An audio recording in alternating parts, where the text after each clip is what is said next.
All right. Hello, everybody. Welcome back to the Ned Ghost Rider broadcast. I'm Ned Ghost Rider. Most people call me Ghost. Welcome in. How is everybody doing? I'm sorry I'm late. I stayed at baseball practice the whole time because it's potentially the last practice of the year.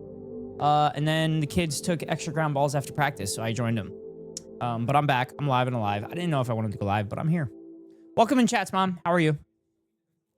How are you? Glad you could stop. I'm glad you could stop into the stream before you come on by later. Anyway, yeah, so I woke up, I fell asleep on my chair again last night. I really need to stop doing that. I need to stop falling asleep on my chair. That needs to happen. But I woke up for work, and I went to work, and work was boring, but it was income. But now I have the next 3 days off. 3 days. I'm already scheduled to go golfing first thing tomorrow morning. So I'm going golfing tomorrow morning. And then I'm going to coach baseball in the afternoon. And then Wednesday, Thursday, I'm probably going to meet up with my flight instructor and continue preparation for my check ride. I would like to stream for lengthy periods of time during the day, but we'll see. Anyway, welcome in, Emily. How are you? Tonight, I honestly didn't really know what I wanted to do.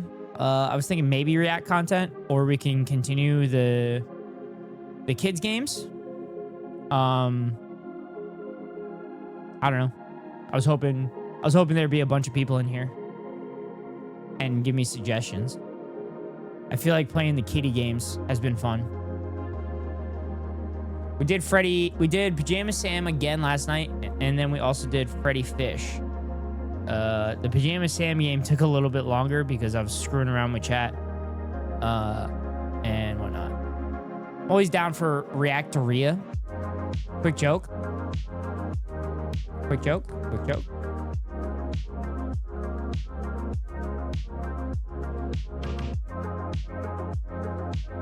Oh, Biden has cancer? Man, that's tough. I mean, it's a really complicated situation.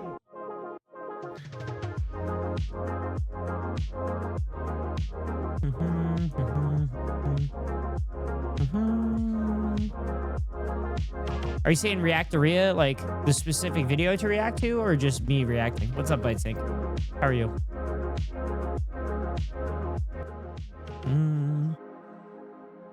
All right. Let's see this. Let's see what Emily has shared with the class. Let's see what Emily has shared with the class. Oh, Biden has cancer? Man, that's tough. I mean, it's a really complicated situation because, I mean, cancer has a right to exist and to defend itself. Oh my God! Got him! Got him! That's a good one. Ella, I sent you the Reactoria playlist. Neg reacts to makeup tutorials. Shake it up a little bit. I don't really react to them. You fucking send them to me. You send them to me.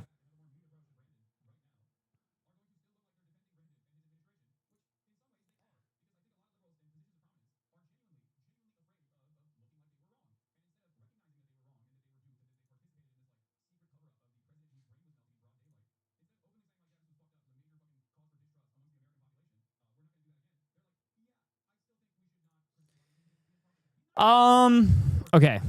So he did give me a whole playlist. There was a video I shared. There was a video I shared in the Discord that I thought was funny too. We could look at that real quick. Neg's favorite kind of joke. Emily, what are you doing? Is it a penis joke? Because those are my favorite kind of jokes. Actually, not really. Penis jokes are old. Also, why do you call me Neg? That's weird. That's weird. Who calls me Neg?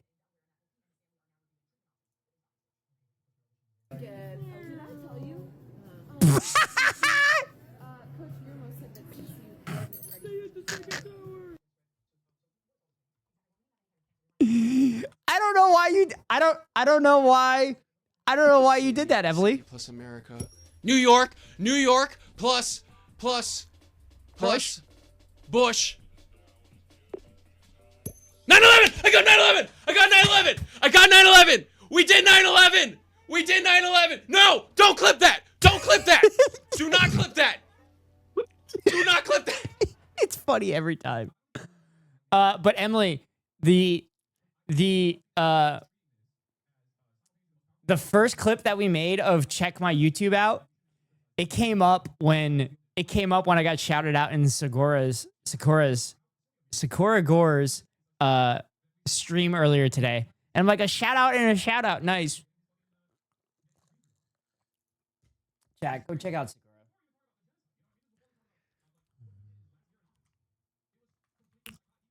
She's wonderful.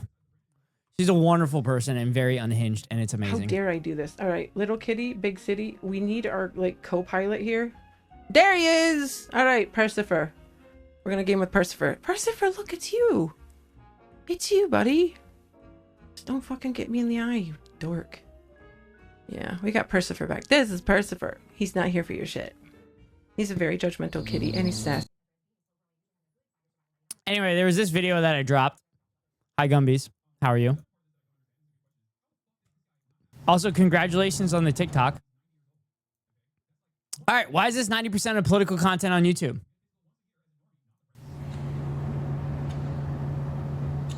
I hate talking about this stuff.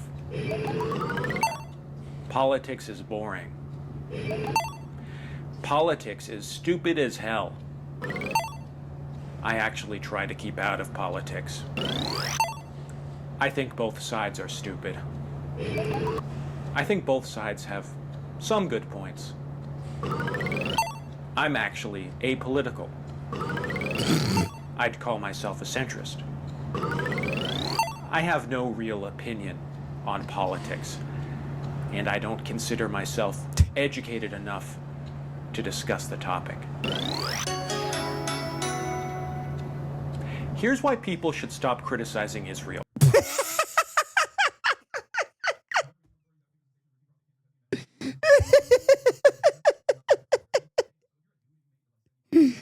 Oh, God. Oh, God, it's such a good video. Chat, here's the link. Here's the link to that. Here's the link to that. Please click on it. Please watch it. Please give it a thumbs up. It's so good. It's so on the money. It's so good. Oh, I knew his comments still making me laugh. Yeah, I've watched it at least 4 or 5 times already. Oh my God.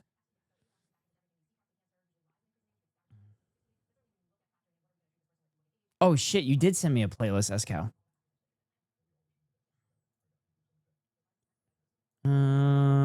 We also have a playlist from Emily that we have slowly worked our way through. Hi, Supa. Thanks for the lyric. Appreciate you coming in for the joke.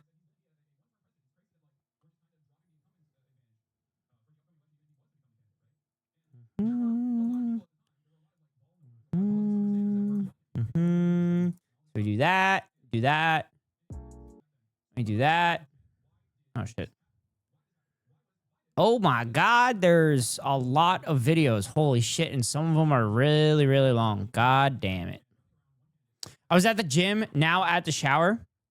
You want to take us into the shower with you, Super Loops? What the fuck? You don't want to take us into the shower with you? God damn.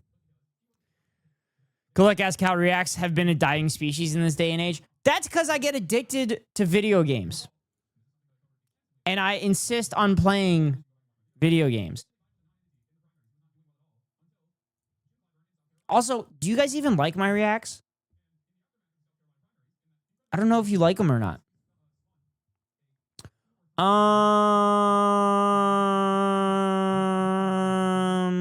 Let's do...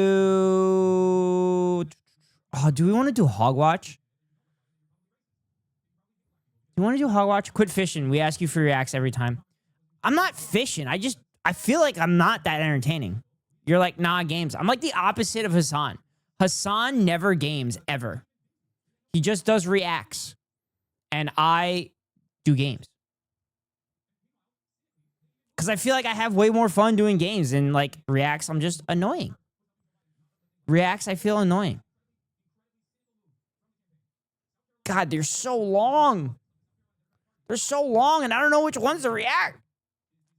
Gaming supremacy, that's right. In all honesty, I literally only stream for auto. I stream only for auto's satisfaction. That's the only chatter that I'm looking to appease. I've tried listening to streams in the shower and I have a hard time hearing it without blasting it loud enough for my neighbors. True. Facts. But also, chat, if you buy a sub if you get 2 subscriptions or gift 2 subscriptions, you get 30 days for free on Crunchyroll. And chat, do you know what you can watch on Crunchyroll? Chat, do you know what you can watch on Crunchyroll? Hold on. Hold on. Hold on. Hold on. Hold on. Let me try that again. Do you find that you can't afford all the subscriptions that we have to have nowadays? Well, here at the Net Ghost Rider broadcast, we do not condone pirating of any kind of intellectual property at all. There's absolutely no reason that I'm playing this music in the background. But we definitely do not condone that here on the Net Ghost Rider broadcast. This is a PSA brought to you by the Net Ghost Rider broadcast.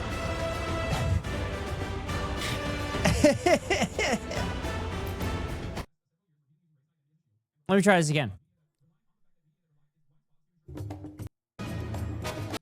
Chat, if you get 2 subscriptions on Twitch until May 25th, you get 30 days for free on Crunchyroll at its highest subscription for 30 days.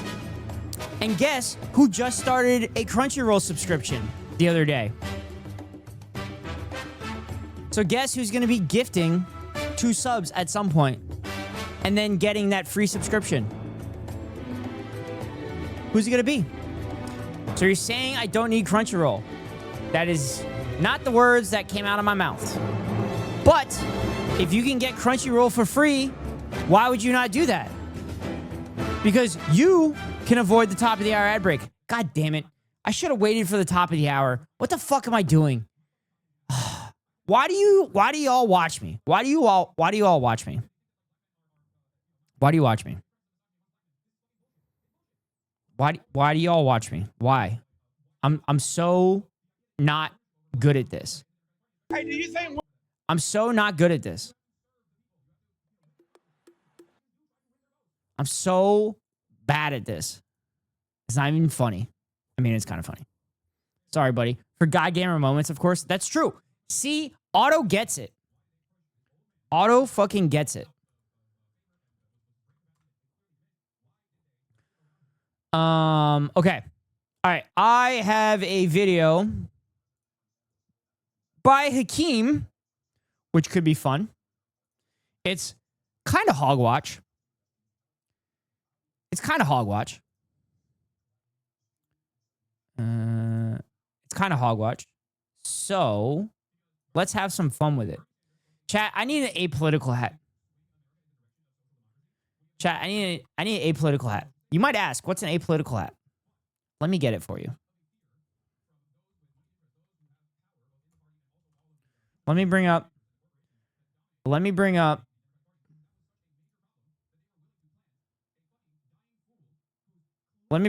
the apolitical hat that I need to have.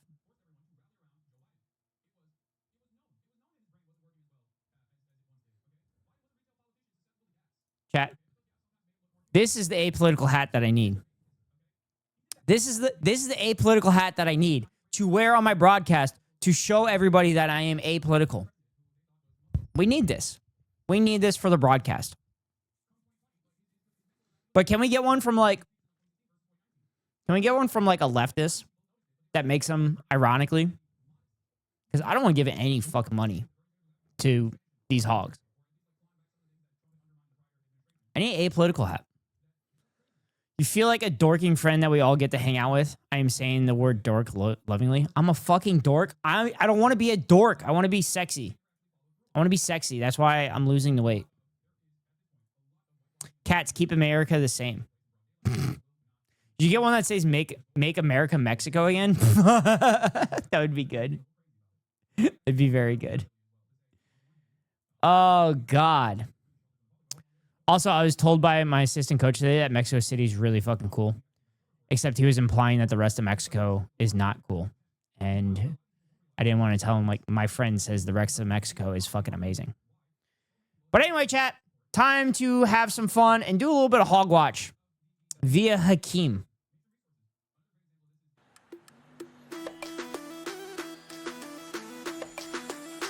No! Yes, it's a deprogram episode! Yes! I love it! Do you guess a stream to discover Mexico? Is Stalin is comically large spoon. Hey, dog, get some Grain. only a spoonful. No, unironically, we're probably naming it something else. That's just the name of the fucking doc. But yeah, the general idea of today is a lot of the time when you're first introducing socialism or you want to discuss socialism with somebody, you'll get a few NPC lines. It's funny how, I don't know, socially ingrained it is in people to ask the same questions over and over again. It's the same set of like 12 questions. Oh, yeah. Even though they've been answered time and time again and are very easy to find answers for if you Google or ask around. The first contention, the very first thing that you hear, usually it's a 1, 2, 3 combo that's delivered. It is iPhone, Vuvuzela, 100 million dead. Let's deal with iPhone. Also, I love Hakeem, but this is significantly better than any other Hakeem video because he's not speaking in his monotone voice. This is him speaking on the podcast.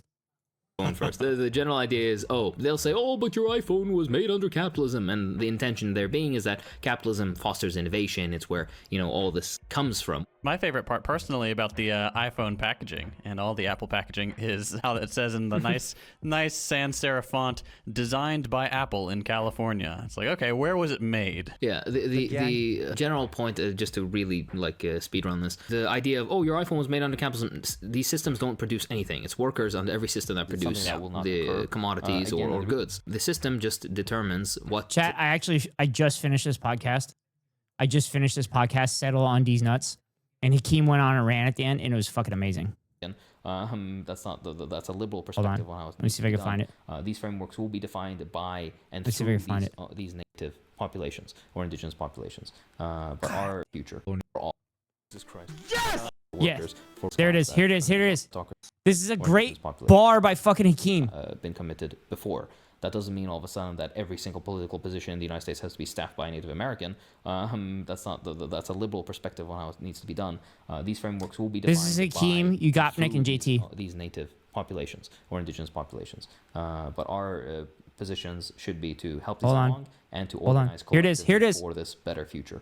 Pursuing internationalism without addressing the settler colonial past is like trying to, I don't know, sprint with one leg. It's fucking, it's impossible. And our liberation lies in socialism for all, not for a settler colony, not for a labor aristocracy, not for a privileged sliver of the population against another racialized portion. No. Socialism is our liberation collectively, and our only true enemies are the class enemies, which is the capitalist class that every single minute of every single day exploits you and then pits you against your fellow workers for bullshit that doesn't need to exist. Let's go! Jesus Christ. Yes! Dude, fucking Hakeem dropping bars. Hakeem dropping bars. That was so fucking good. That was so good, chat. That was such a great fucking monologue to finish that podcast that Ugopnik got excited about it. And Ugopnik is half asleep for that shit. Dude, that was so good. Anyway, go check out the D program. They're really good. They're really funny. They cover a lot of good shit. But holy shit. I need that monologue injected into my veins. I need it. I need it. Ugh. I was reading the other day the only reason it's so cheap to make stuff in China is because the needs of the citizens are pretty much met so they don't have to worry about rent and food as much. No way. You're kidding me. I couldn't picture that happening.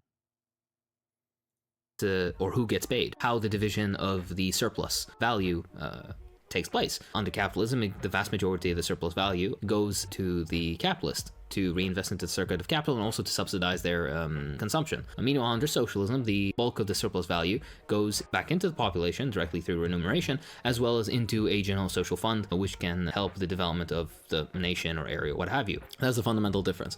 The vast majority of the technology that goes into computers and your phones and pretty much the everything, iPhone almost everything specifically we as use well. in daily life. Over 70% went into the OG iPhone. Yeah, is government-funded military research. Yep. It was public spending based on your taxes that developed this. Capitalists had enough starting capital to come and just take these various things and put them into one, basically, unit, and then knew how to market it really well. Now, the second one, which is Vuvuzela. I think we can quickly tell the other. For those that don't know Venezuela, they talk about Venezuela. Saying, oh, Venezuela, they're eating rats and shit. Vuvuzela. This in Idiots. Venezuela or pretty much every other socialist country, whatever issue you may have had with it, look at the underlying conditions, and the vast majority of the underlying conditions is, number one, it's usually a third world imperial periphery country that already started off poor. Number two, it's victimized completely by imperialism. It is economically sanctioned, it is embargoed, it is diplomatically vilified, it is even militarily attacked, etc., etc. So when you try to do everything to prevent the development of a nation, you can't also turn around and then point at it and be like, hey, it's not doing as great as it should be. And the vast majority of these nations ended up doing way better than you'd expect, especially with all the limitations set on them. One way to push back against this, because it's super easy to say, like, all right, look, if communism fails every time it's tried, just let it fail. Why the need to meddle? Why are we in all these countries trying? That's what I fucking say all the time. Why does the United States consistently have to put their thumb on the scale?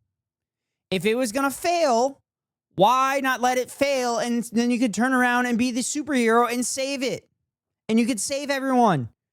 Let it fail. If it's definitely gonna fail no matter what, let it fail, and then capitalism comes in and becomes the hero. What the fuck? Why don't they do that? It's almost like they know that communism and socialism will probably work when untouched. And to pull the rug out from under them if it's going to fail anyway. Exactly right. Why did they need to murder hundreds of thousands of suspected communists in Indonesia if, by the way, which didn't even have a revolution? It was just kind of the movement was building. Why did they have to mass murder such huge amounts of people with direct American involvement if socialism were to just, kind of crumble on its own? They killed all those people to save people, man. They killed all those people to save them from socialists killing them. It's like, dude, the socialists about perfect sense. Now, yep, I hate when I hear propaganda in Western news all the time trying to make intervention in these places seem necessary. Yeah. It's the Western chauvinism. For those that don't know what Western chauvinism is, it is thinking that Western countries, meaning the United States and Europe, are superior to other countries culturally, militarily, and like humanly in all ways. Now the third and final part of this trinity, the 60 gorillion dead, or 100 gorillion, or 150 million, whatever the fuck, the number increases every time we see it.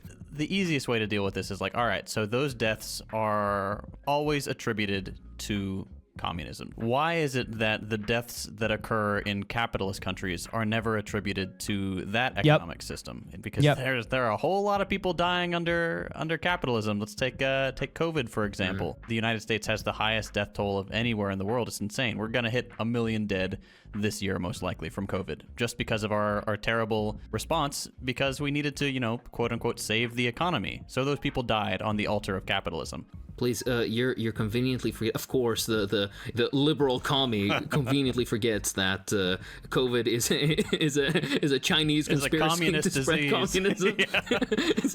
it's the Kung flu. That's they did though. Jesus Christ! The I can't victims believe of the US communism. president said that. I know, it's insane. The Sorry, Victims of Communism Memorial Foundation added all of the deaths of COVID to deaths attributed to communism because. Oh no China. fucking way! Argument. Oh my god! I didn't fucking realize that they added every COVID death to the victims of communism. That's so fucking bad. For those that are not aware of the victims of communism group, they basically have propagandized this to include Nazi deaths, the potential children that those Nazis would have, all deaths in famine, all children, because all children that theoretically should have been born, despite their parents dying from the famine, because according to the birth rates, this many children will be born. It's a fucking bullshit number. It's a ridiculous number that basically apologizes for the killing of Nazis during World War II. Like, what the fuck is wrong with you? They're also doing it to say, like, oh, actually, the the Nazis and the communists were both equally bad. Which, again, that's like literally Nazi apologia. What the fuck? My dad calls COVID that racist phrase mentioned earlier. Your family sounds really fun, Emily. Because every death that's anybody who stubs their toe under communism is listed as a death. Meanwhile, tens of Can you believe communists killed 400 grillion people? millions around the world end up dying from malnutrition or starvation as a direct result of capitalist distribution policies, and these are never counted into, that's just like, oh, how the world is. Number two, the 100 million figure comes from a notoriously unreliable book called The Black Book of Communism, which was, by the way, it's disavowed by like half its authors now. And the main author, who's the only guy that stands by it to this day, pretty much. Wait, I didn't know that. I didn't know that it was disavowed. Like that's amazing to the 100 million mark. So he would even randomly add like 2 million deaths here and there. Like he would see a number and be like, you know what, this can have a couple of extra zeros on it. Yeah. That's at the level of honesty we have. Counting non-births, like the birth rate goes down, or fertility rate, excuse me, and as a result, all those people who would have been born but the woman decided to use contraception and not have those children, all of a sudden those are considered deaths. Counting Jews who were murdered by Nazis and fascists as deaths of socialism, and finally. Oh, I didn't know that. I didn't realize he counted the Jewish people that were eliminated in the Holocaust as deaths via communism as well. That's crazy. That's crazy. Which I find the most hilarious, and the most mask-off moment, they count Nazis, dead Nazis, as victims of communism as part of the toll. I don't know about you, but to me, the more dead Nazis, the better. So this one, I really want to hear JT's delivery on this. Oh boy. Yeah, if it's okay with you, Habibi, could you please let people know personal property, private property? That is 400 quadrillion. No, it's not. That's 400 gorillion. That's 400 gorillion. Emily. Property, just public property. Is that? Oh, if you have the energy. Absolutely, it's 100% the same thing. I'm gonna come take your Dora Band-Aids and your Funko Pops and your Paw Patrol toothbrush and call it a day. This morning, I had to explain again to a commenter. It's every single week, the difference between personal and private property. I'm like, all right, if it produces capital for you, if it's like on private land, say it's a fact. That's fake news, Emily. That's fake news. That's fake news, Emily. It's 400 gorillion.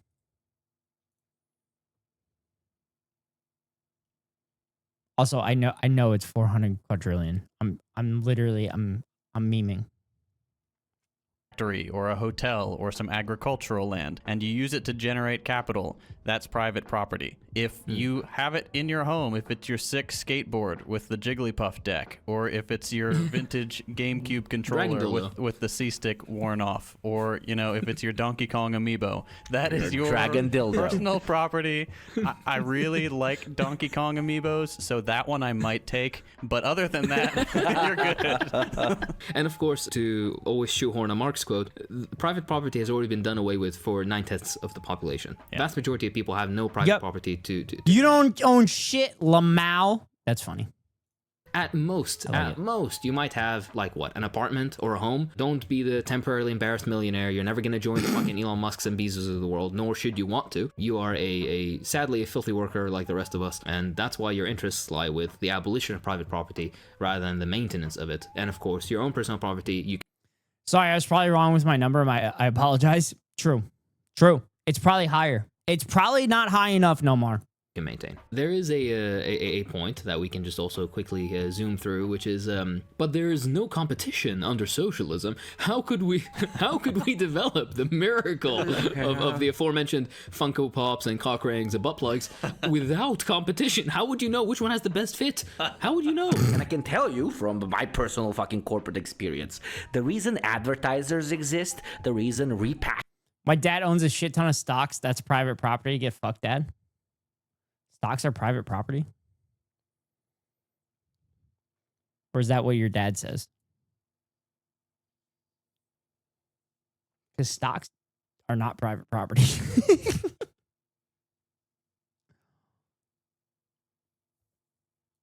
packaging and constantly faster releasing is a thing is because the capitalist producer understood that he doesn't have to sell you radically improved products, but instead can slow down the process and incrementally give you piece by piece, so you end up buying 7 phones or 2 cars instead of 1. They know what they're gonna be spoon feeding you in 2028 and have the tech to sell it to you now, but they don't because literally competition in capitalism does not allow for net productivity jumps in the short term. Everything has to be stretched out because stocks are capital producing property, as in it is not personal property. True, but like it's not actual private property. Like it's not private property. I don't know. Maybe I just don't know what the definition of private property is. Stocks is just a share in a company that owns private property.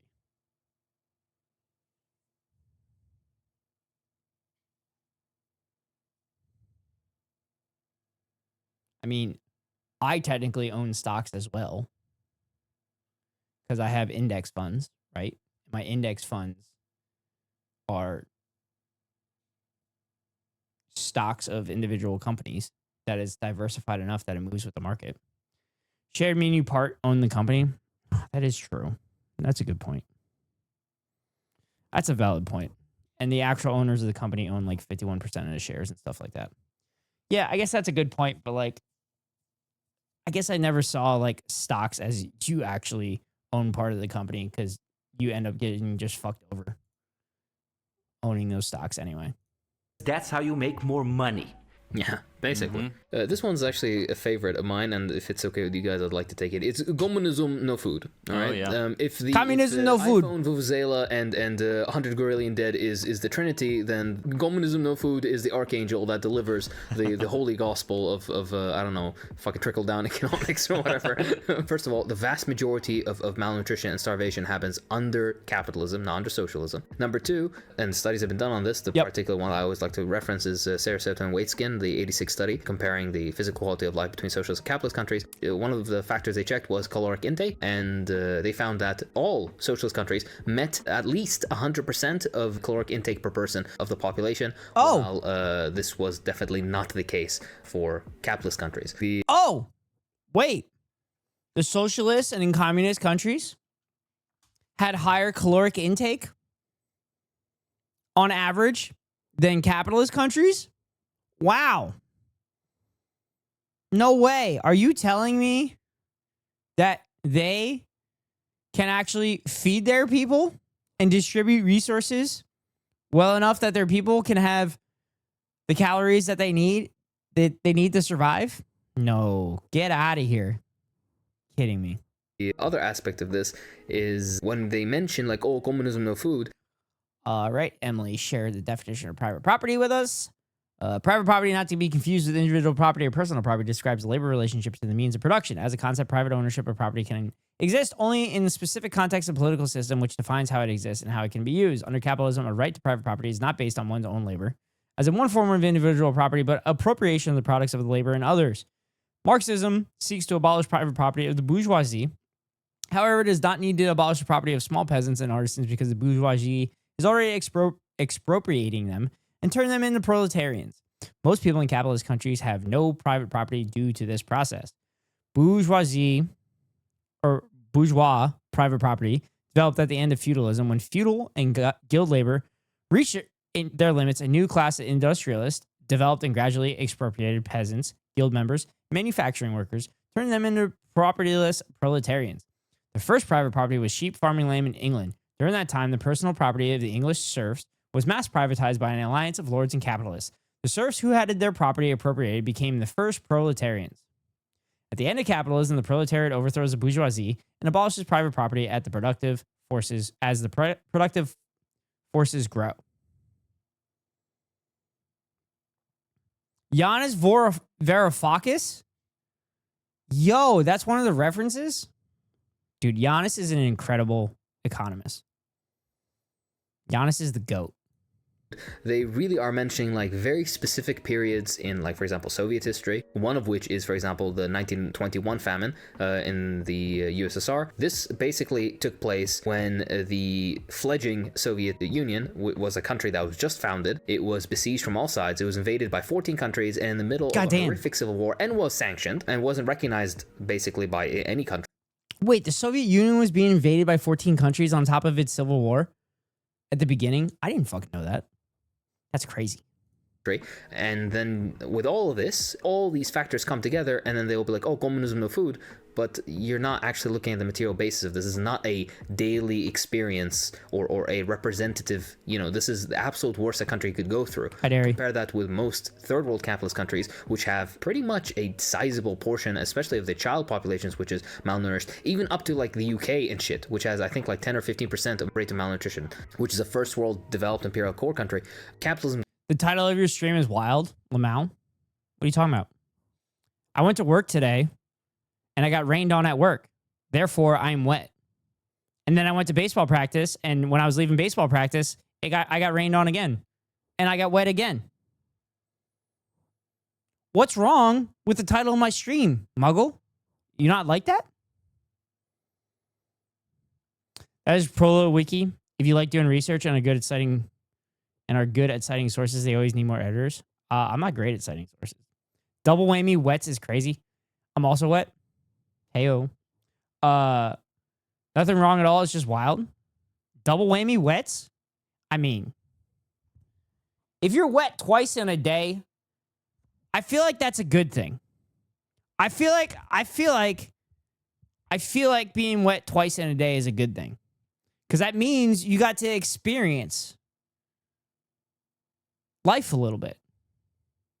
You got to experience nature. And it's just all natural. I get wet a couple times a day for sure. Exactly. Getting wet is a good thing. I was running out of innuendos. I didn't know where to go from there. Mostly just my hair at this point. Now, your hair getting wet, that's a whole nother story. Because when I get my hair wet, I don't use shampoo. I just use water. And y'all hate me for that.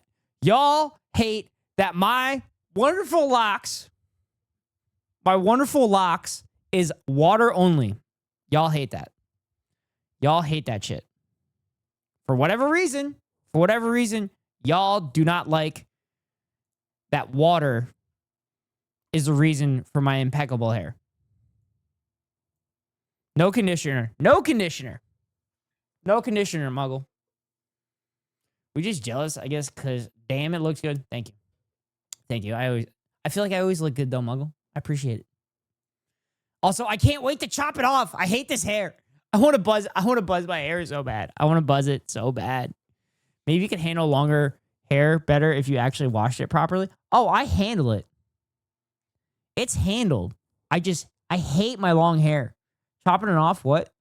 Yeah, Muggle, for 25 years, I buzzed my hair.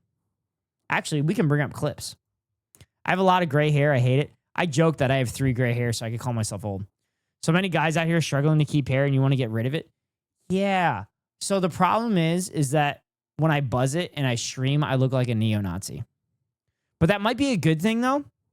Because then we can sucker in some hogs in here and we can get some entertainment.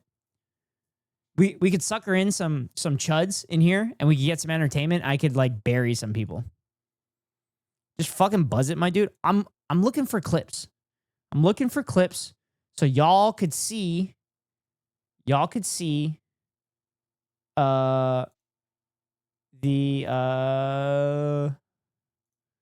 short hair. Fuck, I don't even know. God damn it. What would I be looking for? Chat, do we know any clips that I would... Fuck, I can't even sort them by date. Oh, wait. No, date created oldest first. Yeah, there we go. Shit. Where's the short hair? Where's the short hair? Well, there's this one.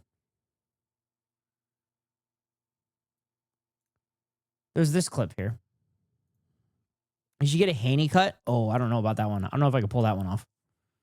Look up neo-Nazis in Google. Oh, shit. How the hell did I miss that?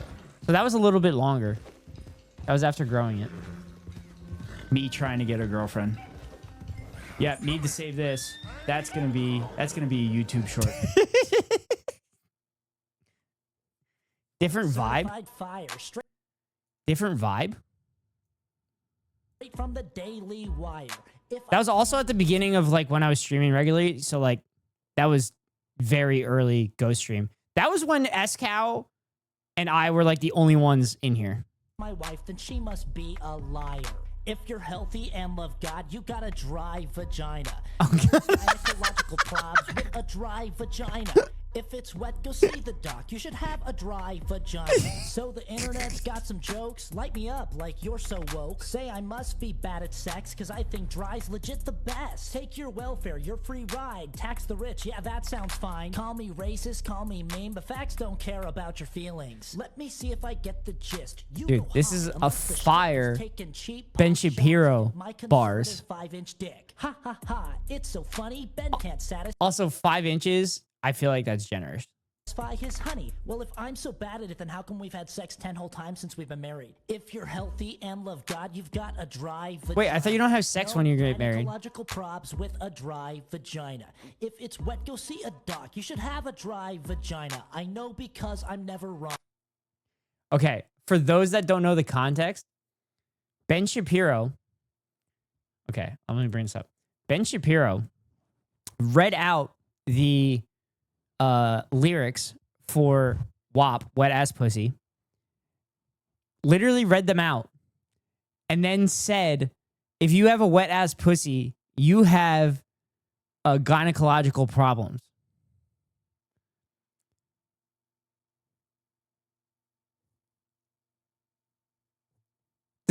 Did Ben's wife's pussy not get wet ever? Like, what? Real talk, come on, you look handsome in any haircut. People need to shut the fuck up and get over it. Ari, I'm literally the one complaining about it. LOL, I guess not. He has children. Like, how could you have children and not experience a wet vagina? How does that even work? I was gonna say a joke, but it'd probably be in poor taste. Maybe another man helped out with that part. That maybe we do Ben might be a cuck. Ben could be a cuck. Just takes one sperm. Yeah. Ben could be a cuck. Do you think he puts it in like a turkey baster like Elon Musk does with all his baby mamas? Or maybe IFV or some shit. Maybe. But yeah, anyway, the joke I was gonna make is like in college, I feel like I accidentally fell into wet vaginas from time to time.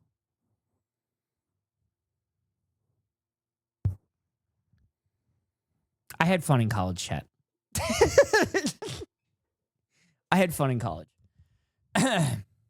Consensual fun. I had consensual fun in college. Anyway, back to Reacts. Doesn't fare better in this. Basically, the worst that socialism would have is almost a regular existence of capitalist countries, particularly in the imperial periphery in the third world. All right, now here's my favorite. I'm gonna shut up for this one. I want to hear everything you guys have to say about this. So tell yourself to stuff and go get it cut. Also in vitro for Ben Shapiro, maybe. Leave me alone. I'm tired. IV in vitro in glass fertilization. Yeah, that was just like that that place that got fucking bombed in California. Did that stuff. And they suspect it's an anti-natalism terrorist attack, which is the most Reddit shit ever, as Hassan said. This human nature. Human nature, Vuvuzela, iPhone, 100 billion decomposition of food, human nature. Yo, why are those people... Oh my God, I love the human nature one. I fucking love the human nature one. Chat, this is a great video because this is all the bad faith talking points that I planned on making a video about. All the bad faith talking points about like socialism and communism and stuff like that. And just pointing out the inconsistencies within capitalism that doesn't make capitalism better than communism and socialism.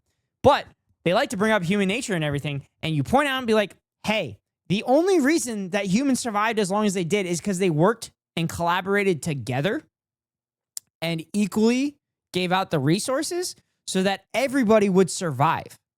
Like, what the fuck? Anti what? Natalist? Yeah, anti-natalist. It's people that don't believe that children should be created ever. I mean, I am friends with who are poly relationships. One group of them are in large polycule and they have had like 3 kids so far. They've joked that the last 2, they have no clue who the father is, but they also don't want to test it because they consider all of them equal parents. That is, I don't know how true this one is, but I thought I heard that there were tribes where they would kind of all sleep with one another. And one of the reasons they would do that is so that the men would help raise all of the children and nobody would really see the children as like, oh, they're like so-and-sos and stuff like that. I might be completely wrong on that one. That might be some Western chauvinist propaganda that I heard to make native or indigenous people like seem barbaric and shit like that. But yeah. Farming without a profit. Sounds sus? Yeah. Yeah. I was providing the context that I was told this. I might have heard it on a Joe Rogan podcast when I was listening to Joe Rogan. So I apologize if that is incorrect information. I'm sorry. Nuclear family is super toxic though. Yeah. I mean, a nuclear family isn't toxic as long as that nuclear family is part of a larger community. Like as long as the nuclear family is part of like multiple nuclear families are part of like an active community. Because Native people are communal, they take care of everyone anyway. Yeah. Yeah, no, I know. I know at this point with my current knowledge. But motive. What the hell are they doing? Fuck off. Oh, fuck. They're hunting and gathering. What? All right, please, geez. Serenade me. I don't know what... if capitalism was human nature, why did it take so long to develop? Why hasn't it been a thing for more than, 300, 400, 500 years? The vast majority of human history has been communal. People have worked together to achieve common goals.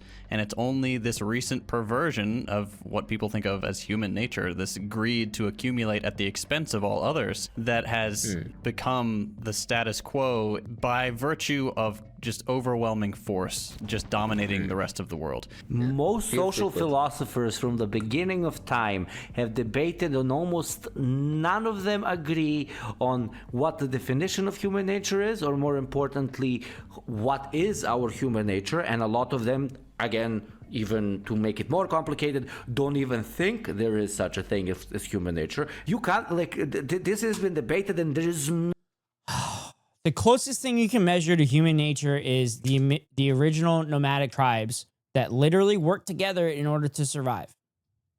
That is my personal opinion. And then outside of that, you literally introduce outside sources to the human nature that ends up fucking shit up. Hassan was reacting to this reality TV show called Kid Nation.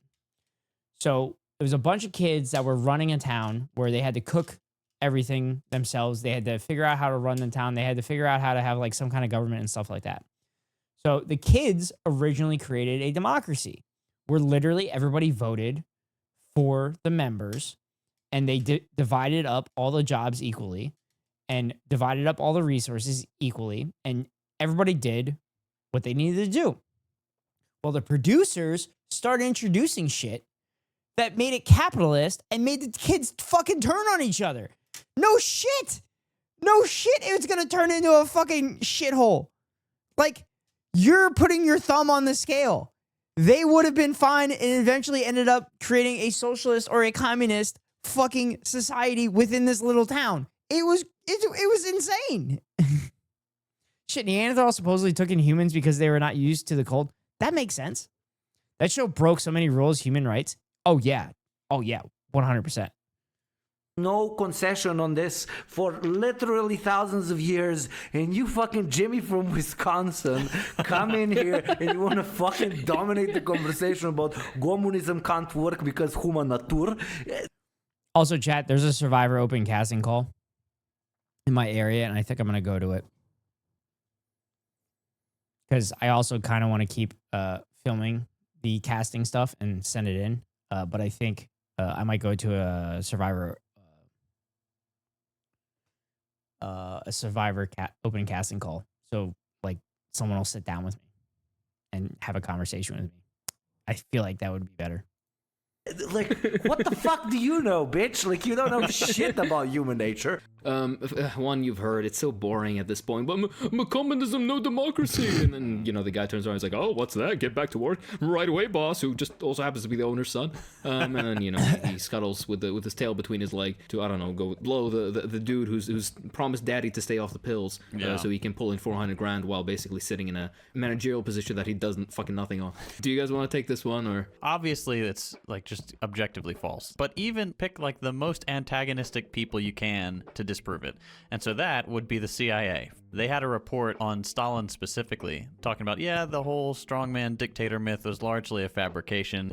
Even under Stalin, there was significant democracy in the Soviet Union. If the CIA is saying that, what do you have? Like, what defense can you possibly have? It's just absurd. Yep. I bring this up fucking constantly. I literally bring this up constantly, that the CIA documentation says that the Stalin dictatorship was a fabrication and not real, and it was a decentralized government. Ridiculous. Go on Survivor and just spread communism to the point where you guys vote the show crew off the island and take it for yourselves. I don't think that's how that works, Gumbies. Dude, the contracts for Survivor are insane. I was looking at the paperwork. Also, I do list my stream and my YouTube channel. Maybe I shouldn't. I list my stream and my YouTube channel with the stuff that I turn in for the casting call. Yeah. If you make it a Survivor, you have to like find a point in time they can't edit anything out and yell Free Palestine or some base shit. Yeah, and then they get my ass kicked off the show, Emily. Or I win Survivor, that increases my audience, and then I could spread some base shit like Free Palestine. Eat nothing but watermelon. That'd be good. That'd be good. But not as good as getting a subscription to avoid the top of the hour ad break, because the top of every hour, run a 3-minute ad to avoid pre-roll ads. For any new viewers, if you want to avoid the ads, you can pay $5.99 for a subscription, or get lucky and get gifted a sub. Or you can link your Amazon Prime account to your Twitch account and get a free monthly subscription from Daddy Bezos to your favorite streamer. Chat, if you get 2 subscriptions to any Twitch channel, or you give 2 subscriptions, you get a free month of Crunchyroll at its highest tier. Chat, you can watch One Piece on Crunchyroll and every other anime. I'm pretty sure. But yeah, chat, if you give 2 subs, you can also give 2 chatters the subscription that makes them avoid the top of the hour breaks that comes now. If your audience increases, it'll be a chat full of people I don't know, and I will hide. No, you won't, Ari. You'll be good.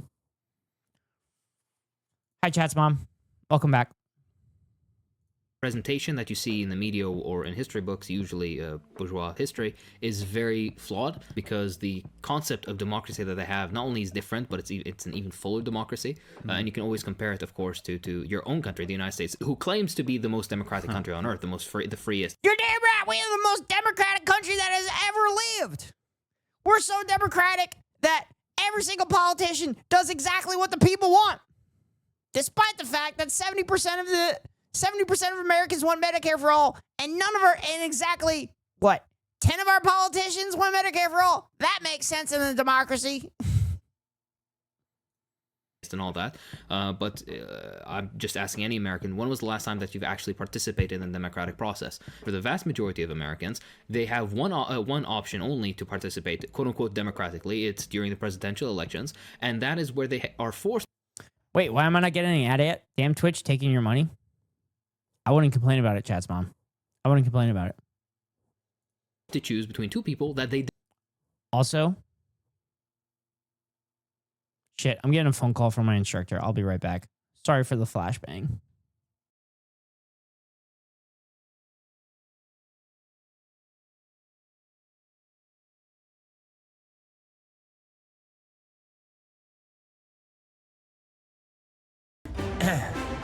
Do you find that you can't afford all the subscriptions that we have to have nowadays? Well, here at the Net Ghost Rider broadcast, we do not condone pirating of any kind of intellectual property at all. There's absolutely no reason that I'm playing this music in the background, but we definitely do not condone that here on the Net Ghost Rider broadcast. This is a PSA brought to you by the Net Ghost Rider broadcast.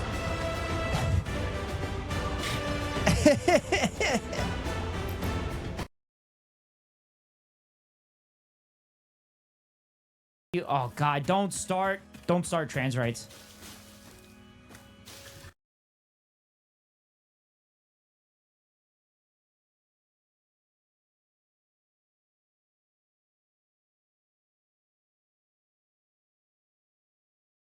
Chat, check out the YouTube. Check it out.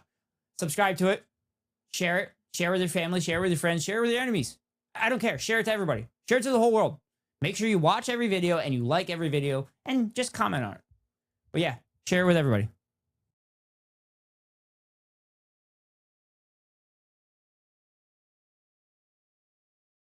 Auto in third place. Oh my God. Ladies finish first. Always. Ladies always finish first in this stream. Ladies always finish first. That's the motto in this stream. Ladies always finish first. Hopefully they finish multiple times. But that's the motto in this stream. Ladies finish first.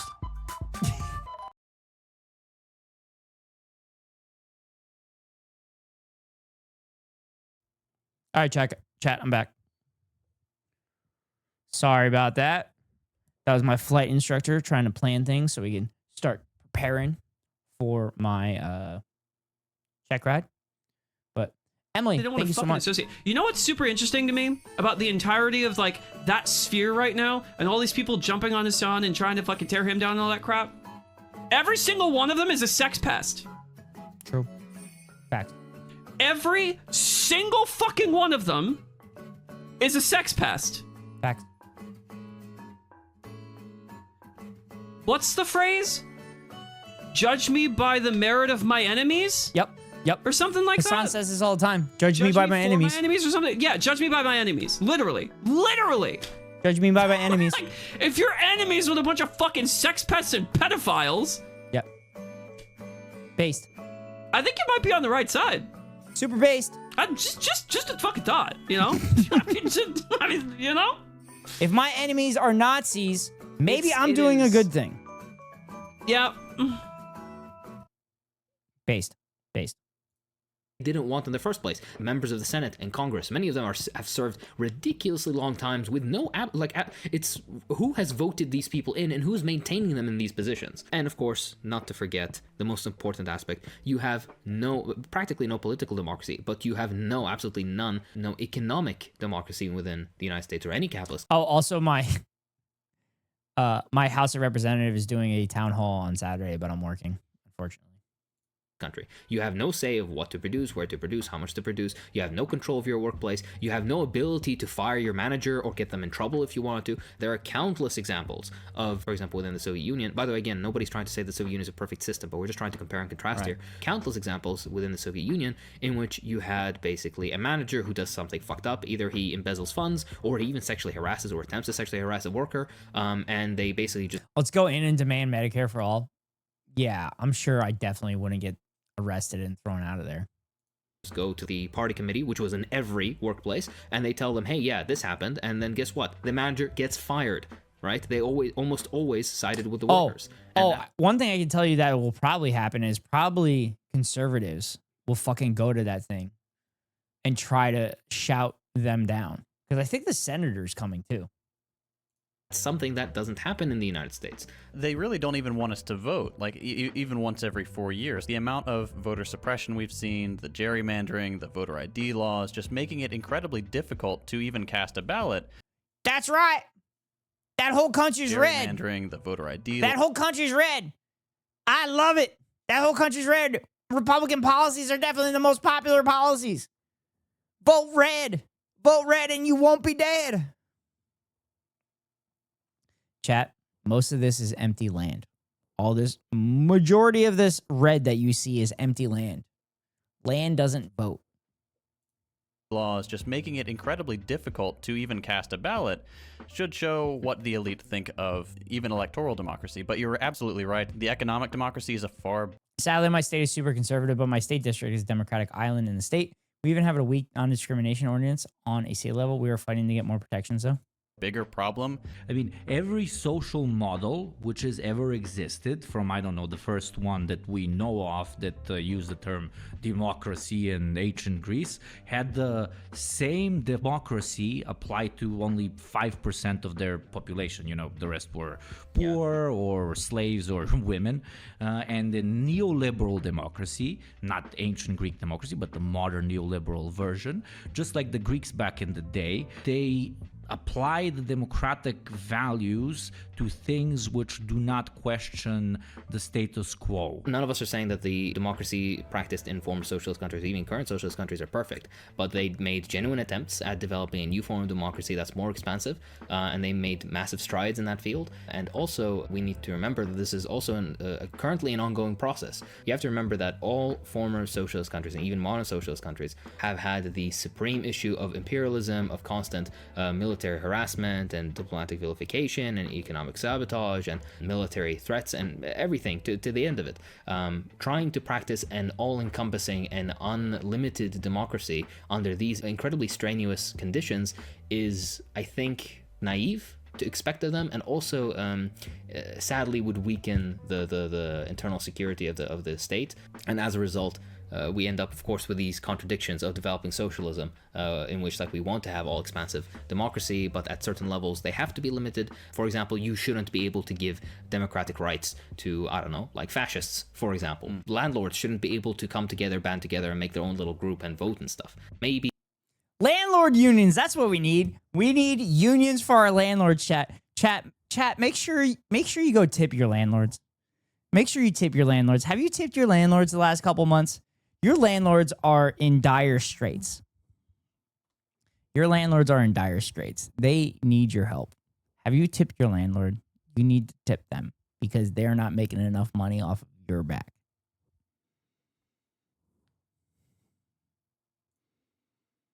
Be in a more mature, developed socialism that is less threatened. This can be done away with. Recently, our city passed a resolution to recognize Trans Day of Visibility, and just that week's show of support has triggered the Republicans in attempting to censure the people who voted for it. Nice. Ha ha ha. Very funny. I'm not laughing, BiteSync. I'm serious. Your landlords are in dire straits.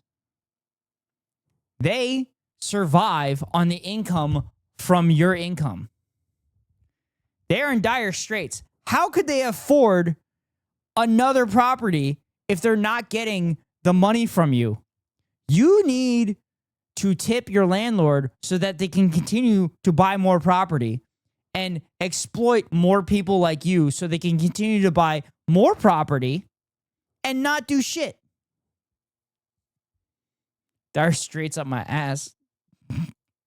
But as things stand, we always have to be pragmatic about our approaches. Not be dogmatic, of course, and just try to replicate what happened before, but also be pragmatic. Now let's get to a more fun one. Basically, I remember this was one of the first things that I would hear. So a chat comes up to you and you're talking about socialism. He's like, but under communism, you're just gonna, in the middle of the night, you're gonna get a knock on your door, and then the KGB will come and they're just gonna lick your balls. They're gonna take you into a dark alley. They're gonna lick. You're describing capitalism. Cops fucking do that shit all the time. They literally no-knock warrants all the time. Like, oh God. Tell a conservative to describe socialism, and they will describe capitalism. Every fucking time. They always do it. Lick your balls. They're gonna. I like the picture of the person who owns the apartment complex I live in. He is kind of basic looking, not gonna lie. Not very hot. NPC. I love that SWAT clip. On them too. They're gonna be very kinky, and it will be very uncomfortable for you, unless you're into that. In which, well, I mean, all power to you. Maybe I don't know what that. Do you guys SWAT have to clip? say about the KGB coming and licking your balls in a dark alley? Of course, it has to be in the middle. They always say knock on the door in the middle of the night. It can't be at 2 in the afternoon. It can't ever be it's like, oh, lunchtime, right? Like a more convenient. It always has to be in the middle of the night. I mean, that is true. That will happen. So yeah. I just for sorry in my head I just heard the fucking cyberpunk music. The second he says like, oh yeah, well yeah, that's gonna happen. But I was gonna say, this is a weird reference to the Great Purges in the Soviet Union. This is something that is not exclusive to socialism. Number one, I've seen many more cases, for example, of in the United States where basically a cop enters a wrong apartment and then shoots a random person sleeping in their bed. No. To say, but the people, No, that never happens. The cops never fuck up and kill innocent people at all. They definitely don't kill 1,000 people every single year. They definitely don't kill 1,000 people every year. That definitely doesn't happen. Actually, chat, it might be 40% of the time they apologize to people. Chat, you should Google cops 40%. Chat, go Google cops 40% for me, please. Can you do that for me? People who that happened to in the USSR maybe at least would have been somewhat guilty of some crime at the very least. Yeah. No, but like, even in the US, you could just be. Even in an argument that they weren't, and oh my God, the KGB and the local police killed so many innocents, arrested so many innocents. If all of those quote-unquote horrible arrests, which happened, for example, in the Soviet Union, should be applied to communism as a whole, we should also look at the victims of capitalism in the country, which has the largest prison population to have ever existed. And with all due respect, in the 60s, in my opinion, already a bit too late, but in the 60s in the USSR, the last gulag was closed. In the US, you literally still have prisons utilizing slave labor, and you dare sit here and talk about... Yup. The 13th Amendment did not abolish slavery. It abolished slavery outside of prisons. Prisons are slave labor, that they are exploited constantly. The ICE cops don't raid every unit in an apartment complex with a bogus admin warrant, right? No, that definitely doesn't happen, Emily. 2 studies have found that at least 40% of police officers' family experience domestic violence. 1 and 2, in contrast to 10% of families in the general population. What? Wait. You're telling me that 40% of police officer families experience domestic violence? No, that can't be true. Huh. That's a crazy fact that you shared with us, Ori. I definitely didn't know that when you Google cops 40% that comes up. I definitely didn't know that. Also, that study was back in like 2004 or something like that, and they're definitely never going to ask that again. Also, that 40% was literally self-admitted domestic violence. That was self-admitted domestic violence. So how much domestic violence wasn't admitted? About the authoritarian fist coming down on people's freedoms. I mean, it is. It was 1990? Oh my God. Oh my God, that's a million times worse. That was 35 years ago. That was 35 years ago. Oh my God. What are we learning about? Keko, we are learning about 2 studies have found that at least 40% of police officers' families experience domestic violence, in contrast to the 10% of families in the general population. This study occurred in 1990. Again, this 40% was self-admitted and was done 35 years ago. Do we think cops got less violent or more violent in the last 35 years? Do we think that number is higher or lower? I'll let you figure that out. But maybe you should look up because the fist is right above you. There's another one which is so fucking boring, and I'll let you me take this one. Socialism was unpopular everywhere it was tried. Just ask the people who live there. You please ask the Yugoslavs. Ask the Yugoslavs. Yes, as someone who literally knows Interspousal aggression in law enforcement families, a preliminary investigation. Abstract. Survey results revealed that approximately 40% of participating officers reported marital conflicts involving physical aggression during the previous year. The fact that significantly higher rates of marital violence were found to be associated with several work-related factors, including the shift and number of hours worked per week. Current assignment and the amount of leave taken suggest that 1, it is possible to identify groups that are at a relatively higher risk for marital aggression, and 2, the risk may be considered to be, in part, a function of working conditions. 2 studies have found that at least 40% of police officers' family experience domestic violence. 1 and 2, in contrast to 10% of families in the general population. What? Wait. You're telling me that 40% of police officer families experience domestic violence? This is a great clip. No, that can't be true. This is a great clip. That's a crazy fact that you shared with us, Ori.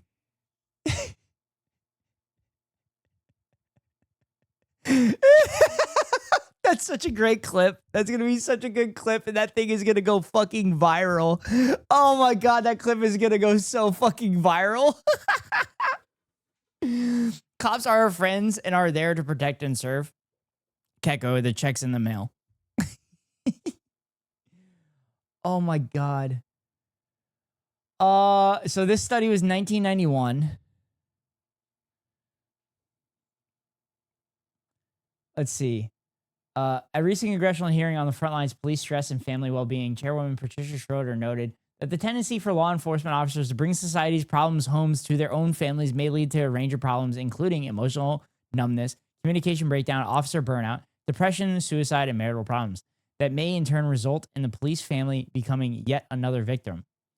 Schroeder in 1991. It is recommended that the well-being officer and families should be a national priority, with police department providing education and family support services an integral component to their operations. The family support and family advocacy services mandated by the Department of Defense for delivery at the military installation level through family support centers were identified as a model for the provision for such services to law enforcement. Chat. The DOD family support shit doesn't actually prevent domestic violence in the military. I'm just throwing that out there. Let me save That's a crazy fact you shared there, Ari, so people can play it after I share a useless trivia fact. Go ahead, Ari. Go ahead. Oh, God. Wait, when was this? Does this have the dates on it? I wish it had the dates on it.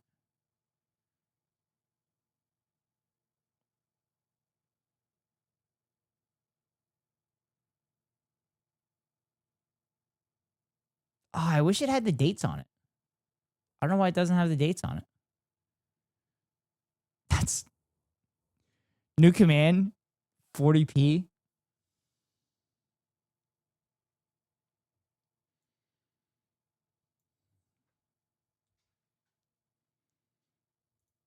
Or we could just do exclamation point cops.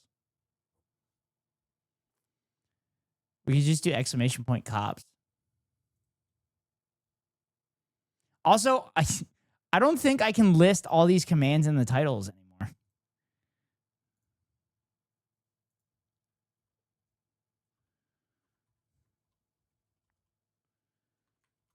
Are we doing cops? The concept of police authority? Is that what we're doing? We're doing cops?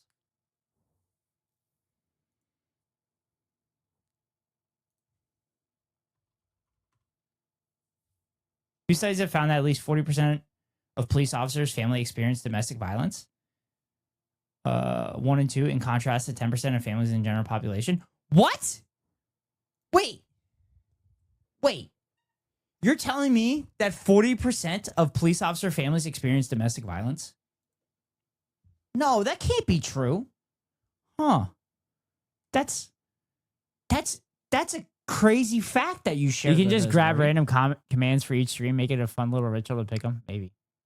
I really want a new chatter to come in and like do any of them, and I think it would be hilarious. I'm sick of this lib shit. Chat, and being sarcastic, by the way, for anyone new.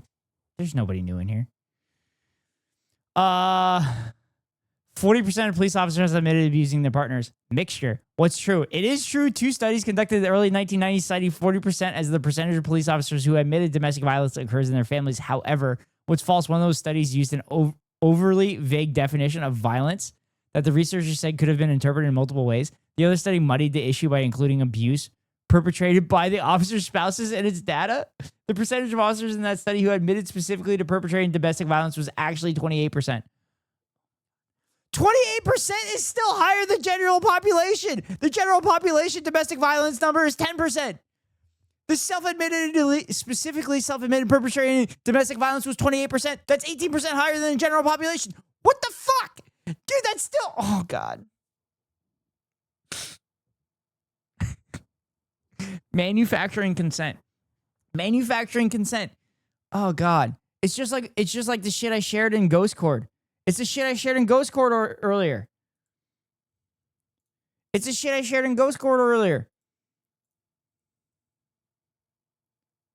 Come on. Pop up. The bottom 60% of U.S. households don't make enough money to afford a minimal quality of life. The bottom 60%. That is a majority of the U.S. population. That is a majority. How could you say the bottom 60% is the majority? Just say the majority. What the fuck? Self-admitted perpetration is going to be a massive undercount. 100%, Emily. That's what I'm saying. Isn't it? It is. That 40% is probably significantly lower than what the actual number is. But 28% were self-admitted. Like literally specifically stated domestic violence. Also, one of the things they could point to in that study is they haven't the domestic violence, they don't specify if it's the cop on the spouse or if it's potentially the spouse on the cop. So that's another way that they can get out of it. But come on, Chad. We know who's probably perpetrating it. Thousands of people who have lived through Yugoslav-style socialism, those who have spent the majority of their life in it, almost exclusively talk positively about it. Many who even have managed to become... Spouse on cop, woman cop? Well, yeah, it could be a woman cop. That's why I said spouse. It could be a man cop on a woman spouse. It could be a man cop on a man spouse. Or it could be a woman cop on a man spouse or a woman cop on a woman spouse. Also, it's the 90s, so like that shit didn't happen. Because gay people weren't allowed to get married back then. Even capitalists and become even rich in post-Yugoslav era of early capitalism and at this point very sped up late stage capitalism, if you can even call it that. Some of them also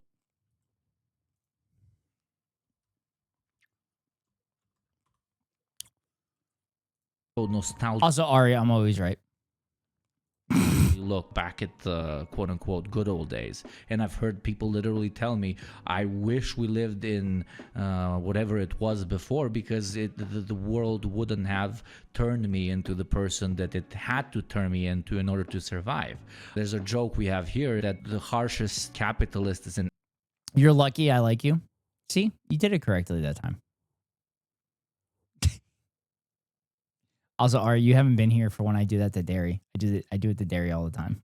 Ex-communist, because a communist knows how capitalism works. Fuck you, love you. Therefore understands that he needs to eat before being eaten in order to survive. Almost every listener, I believe, of ours has seen all of those maps, both in the Soviet Union, in Yugoslavia, etc., where we very eloquently and directly see That media offline sources. I used to get that all the time in my videos. 80%, and I had to take it out. The region and usually how wealthy the region is, that were against the destruction and the abolishment of the previous economic model. The only thing I can say Hakeem, you didn't edit the video. You didn't watch the video. to our American listeners is also the people who say this sort of thing, like, oh, all the people, like, they hated it. They hated living under communism. All right, who told you that?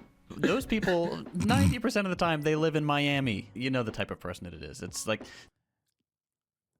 Remember when we were talking about Cuban Americans being like the most reactionary assholes that have ever lived? Is there a specific reason you have a different channel for your clips? The YouTube clips? Because I was putting shorter clips on there. Because I was putting shorter clips on there that were like actual YouTube videos rather than like YouTube shorts. Like if I want to put if I want to put the Uncle Clark video, I'll put that on my clips channel. Because it's like a 3-minute video.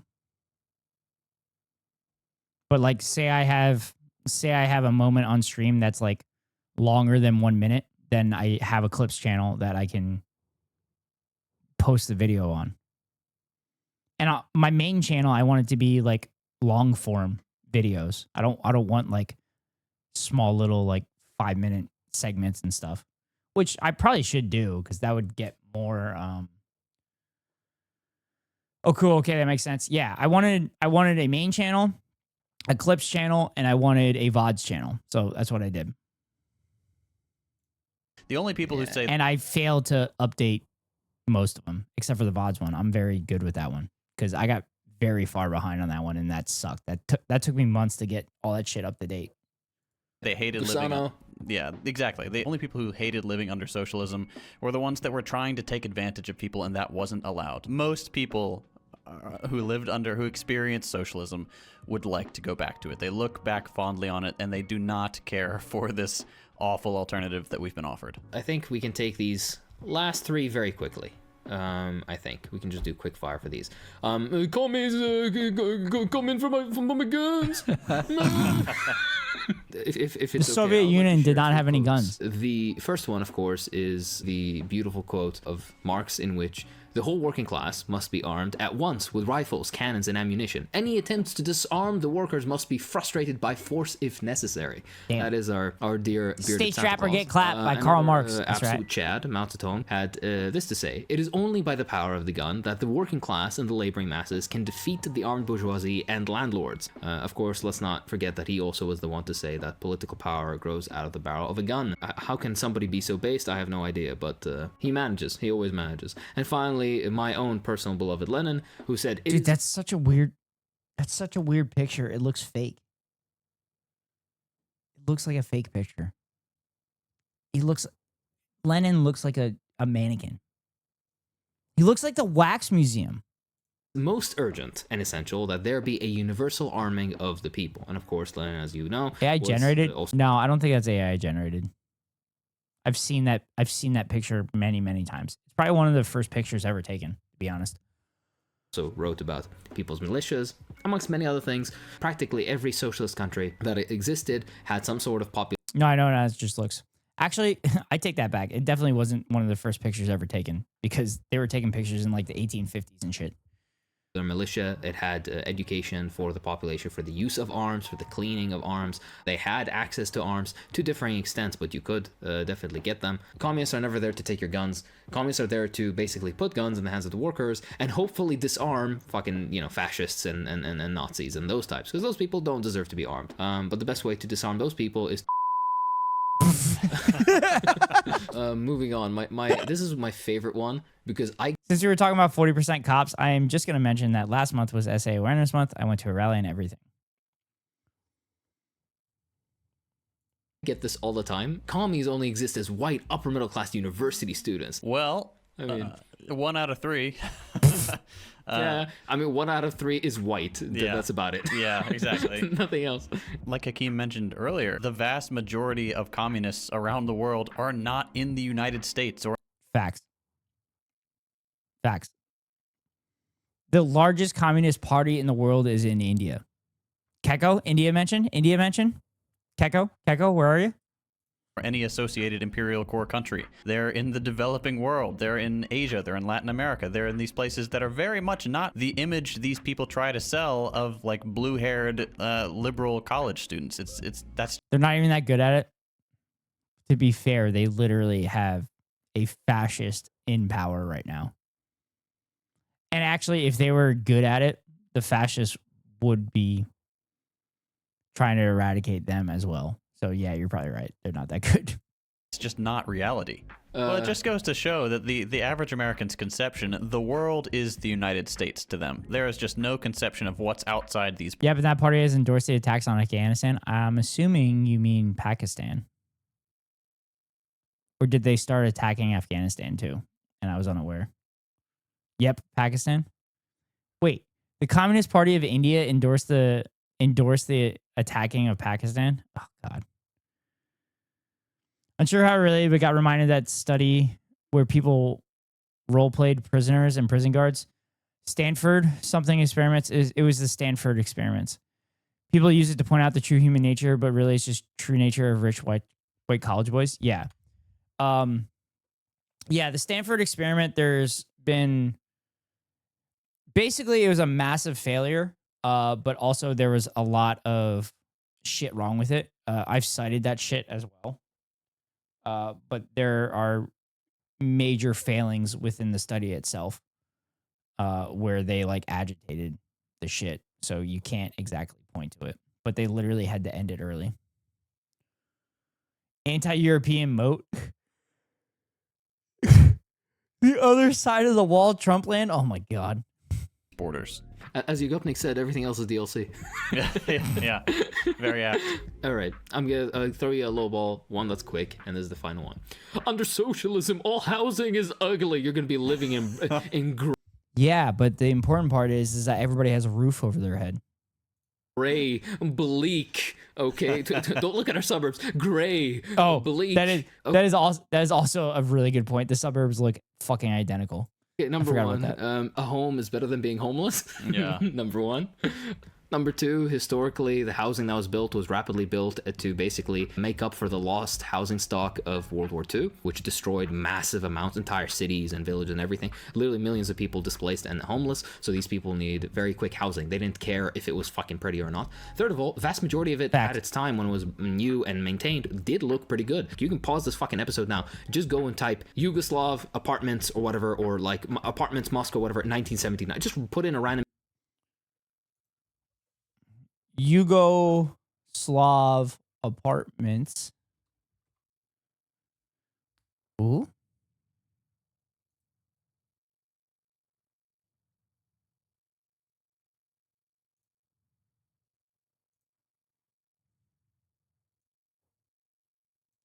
Socialist Yugoslavia, mass housing wasn't just ugly block towers. Yeah. Yeah.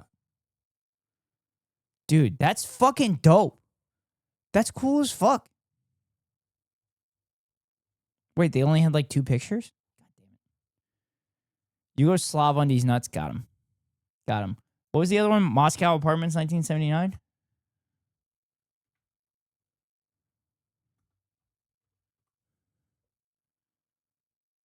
Moscow Apartments, 1979?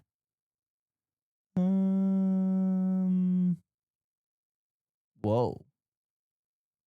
Wait, what? This is sick.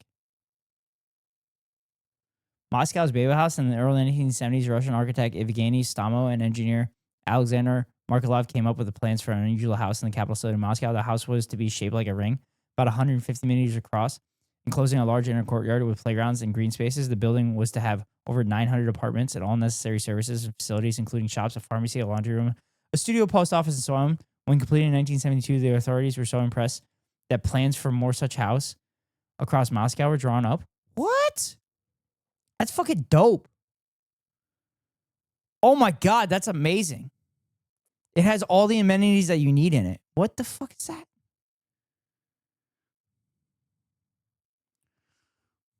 That's amazing.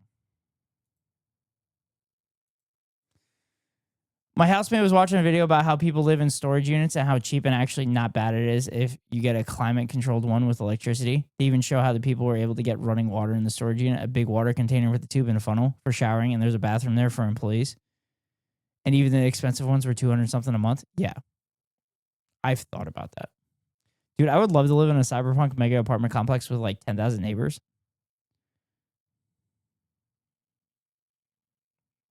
Good one here too, very similar.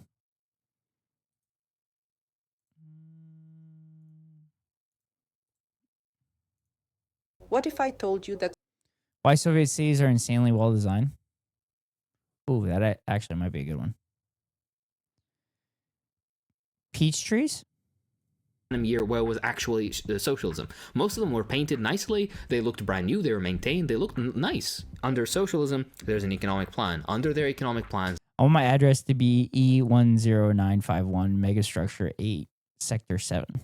all this housing that was built rapidly to make up for lost housing stock That's wasn't meant to cyberpunk. stay I love it. indefinitely. Judge Dredd This was reference. housing that was meant to stay for 25, 30 years and then allow Is Judge Dredd, is that the one with Sylvester Stallone? Where he says, I am the law? for development of to bring up the economy again so that they could build more sustainable housing down the line. An annoying little thing got in the way of that called the dissolution of the Soviet Union that kind of prevented that. So that's why they're still in like 50-year-old housing that has not been maintained whatsoever, because hey, guess what? The reason those places look like shit is because of capitalism, not fucking socialism. TLDR, now we have more money and technology to build free housing for everyone. Yeah, Dredd was the better one with Urban. Wait. That had to be... Was that recent then? Oh, welcome in, Raiders! Can I walk by you real quick? Can we be friends? Nope, we can't be friends. I'm sorry. We can't be friends. I'm sorry. I'm sorry. I'm sorry. I'm sorry. I'm sorry. I'm sorry. I'm sorry. I'm sorry. Okay, we're good. We're good. We're good. We're good. We're good. We're good. We're gooder. We're gooder. We're gooder. Welcome in, Raiders. For those that don't know him, I'm Ned Ghost Rider. Most people call me Ghost. I am a variety gamer. I play a bunch of different games. I also do React content, which I'm doing today. I also do news and politics, and I have a YouTube channel, !YouTube, in the chat if you would like to find the link to watch the videos. But I hope you stick around, and I hope you enjoy the stream. If you have the rain run, I understand. What's up, Canadian Mountie? How's it going? How was stream? What'd you get into? What were you up to? Life's good. Welcome in, A. Yep. Chat, go check out Canadian Mountie. Played some Play Up in League. Oh, League? I'm told that's a brain rot. I'm told that's a brain rot game. Can I walk by Chat, you? go check out Canadian Mountie. Can we be friends? Nope, we can't be friends. Canadian Mountie. I'm sorry. I'm sorry. I'm sorry. I'm sorry. No, it's the same clip. I'm sorry. I'm sorry. I'm sorry. Okay, we're good. We're good. We're good. We're good. We're good. We're good. Anyway, they're a good We're time, gooder. and they We're interact gooder, with the gooder. chat most of the time.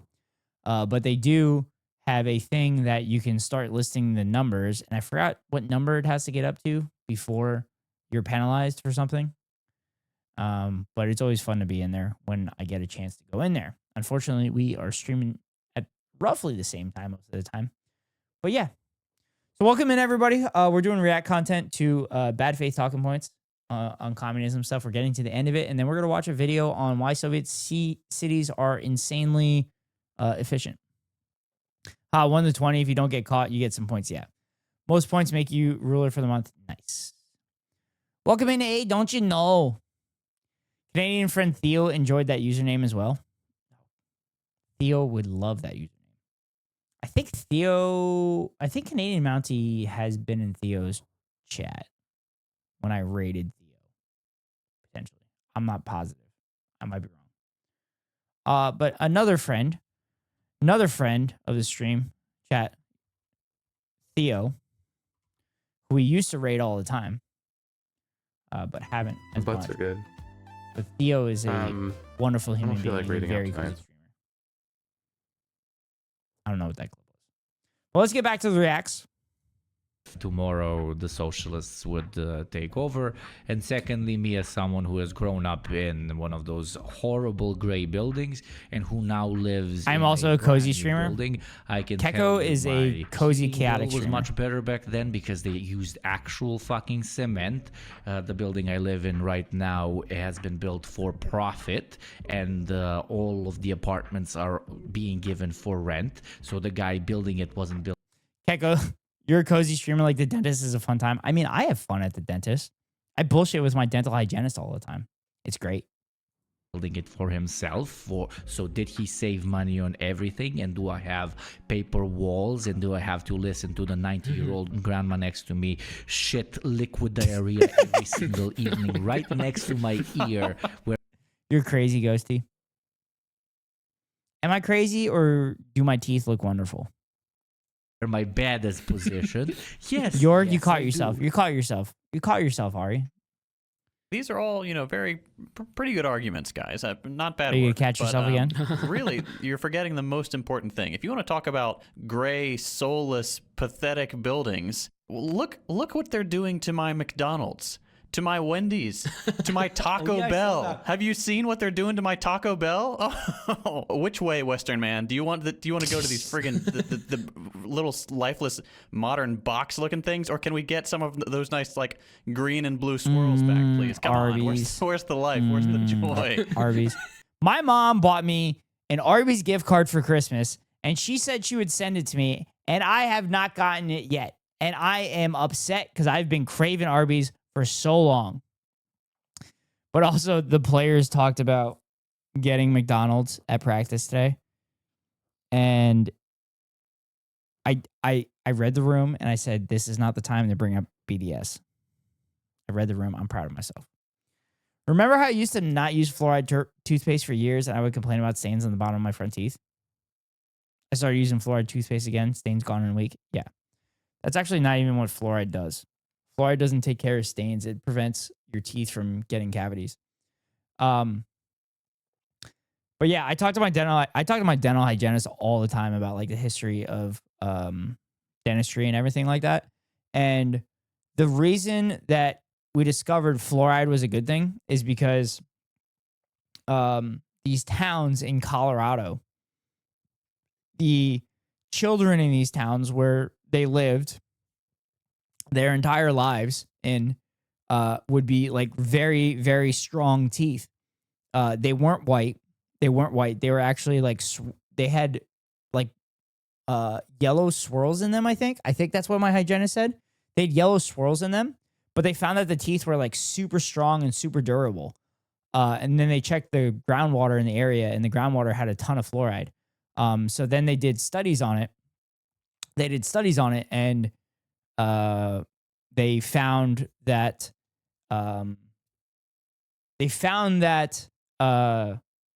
the fluoride in the groundwater of these towns were making people's teeth stronger and more durable. So that's when the federal government and the federal agency that was in charge of that said it might be a good idea if we put fluoride in our city water and everything like that. Ghosty, sorry if too personal. What's your relationship with your parents? I don't think I ever asked. My mom overbearing and strict, but she sends me money, so I tolerate her. Me and my parents are good. We're actually pretty great. I don't know if I'm ever going to bring them on stream. Because I don't want to say they don't exactly agree with my politics. I think my mom has seen the light. I think my dad's just fucking pig-headed and isn't as educated in current events or explanations of things. But once he would receive that information, if he was ever willing to receive that information, they're not happy about my feelings against cops. That was a long argument I had with my parents. And because my mom's brothers are cops. So that's one of the reasons that it was a long, drawn-out argument, despite the fact that my dad has talked shit about them all the time, and the fact that they're Republicans and don't think taxes are a good thing. And their entire life has been paid for by taxpayers' money, and they don't want to pay taxes. So my dad points out the irony with that. But when I had this conversation with my parents, it was right after Uvalde. My mom works in a school. My brother now works in a school. My aunts work in schools. I said, after Uvalde, fuck them. They sat there and allowed 22 children to be murdered. Fuck that. I'm done with it. I don't give a shit. And then I pointed out to my dad that 98% of major crimes go unsolved. And at the time, I didn't realize like DUIs aren't considered like major crimes or anything like that. But I pointed out 98% of major crimes go unsolved. So what is the fucking point of funding cops like an entire fucking military? Because they are literally occupying us, and they do not see us as people to protect. They see us as combatants. And also, the Supreme Court ruled that to protect and serve is literally a marketing term, that they don't have to actually protect people. There were 2 individual cases where the police did not enforce restraining orders on 2 different people, and it led to those people kidnapping and then murdering said people that had the restraining orders. So yes, the Supreme Court ruled that cops do not have to protect people. So yeah, sorry for the rant. Anyway, yeah, my parents were not that happy with it. My mom listened, but my dad was loud about it. I think my mom started following me on Twitter, and that started convincing her a little bit. And then actually, when we were in Vegas, she straight up asked me about what Marxism is.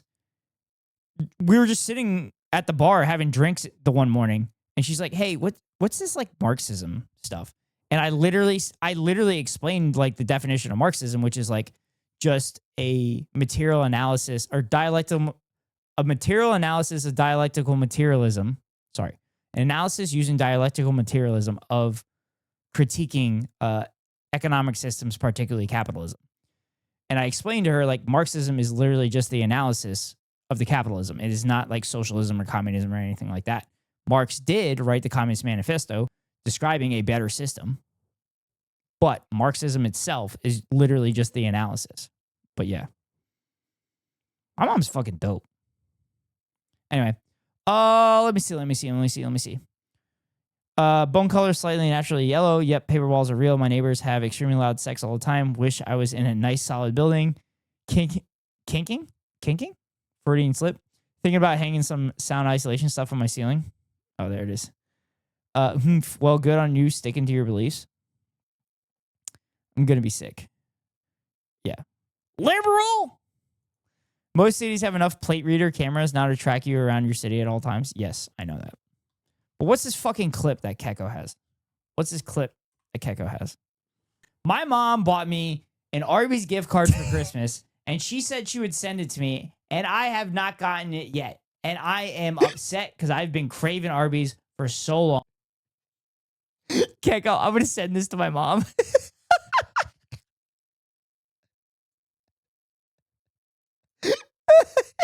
I'm going to send this to my mom. Oh, God.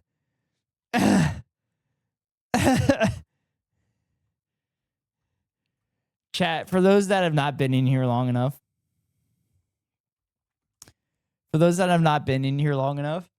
Arby's is like my go-to fast food restaurant. Oh, shit. I forgot to put the link. Arby's and Subway are my go-to fast food restaurants. My man said Arby's gift card. That's right. I said it. Who's got the meats? Not Neg. He is thirsty for his meats. That's right. That's right. Anyway, back to this. I'm late, but I'm here. Welcome in, cringe baby. This is an experience. about meat? All the meats. I'm very glad that I don't connect with. The one defining staple of American culture, which is the fast food chain restaurant, has also now been lost to the eternal pursuits of the market. This is what they took from you, white man. The Happy Meal is what they took away from you. Us communists guarantee you free, readily available chains of fast food, which will be very, very colorful. Just come to our side, please. And with all this said, that's about it. Don't forget to... Keko, how do you download the videos from clips and send them to me? Do you just click the download button on the clip? In communism, if capitalist advertising is no longer a thing, how will Arby's advertise? I screen record? Okay. But yeah, that's another thing that's interesting with capitalism is that the United States doesn't even do capitalism correctly. You're not like, it's also supposed to be all word of mouth and everything like that. And marketing literally manipulates the market. Marketing breaks the rules of a perfectly competitive market, right? Oh God, we're talking about economics in this chat. For those that don't know, I have an economics minor. But a perfect competition basically means that you have an easy in and an easy out market, meaning you could make a company really quickly and then you could pull the company out of the market very quickly. Like, it's fairly easy to do. Also, on top of that, there's no cheating going on at all, because if you cheat, then I don't know. I actually don't know. Because according to a perfectly competitive market is that there's no like regulations at all. So I guess if you cheat, they're theoretically saying that people wouldn't go to whatever your business is, but like, that's not true.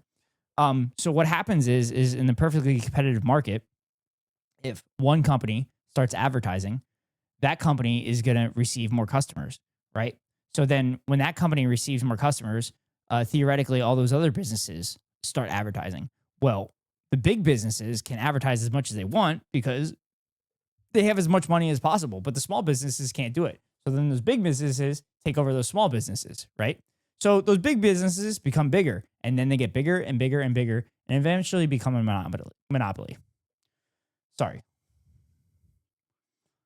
I like, how do restaurants advertise themselves? Is it just called Restaurant 8? Was that we have it's not oligarchy because that's a government oligism?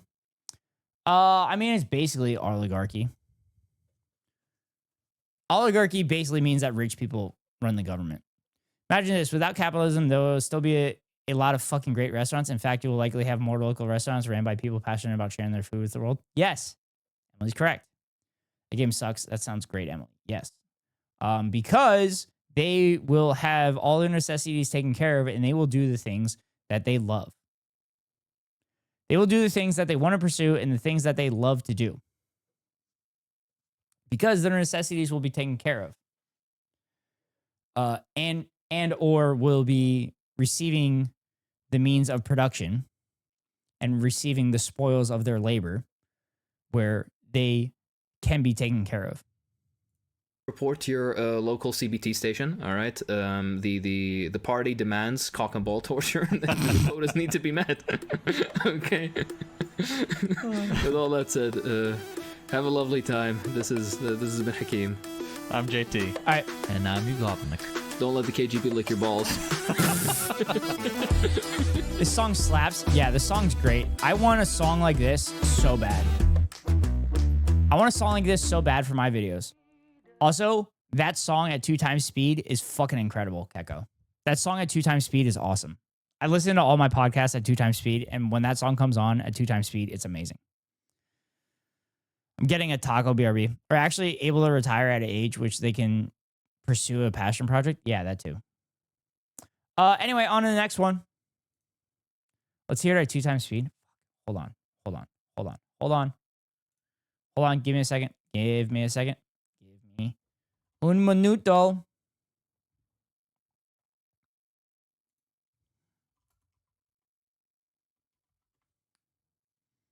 I can do this.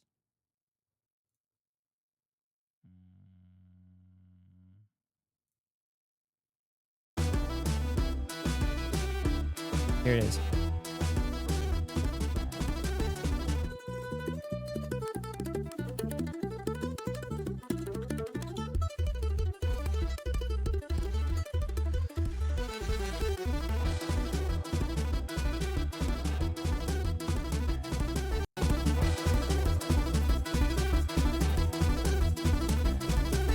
Shake my head, no. What? Y'all don't like this at 2 times speed?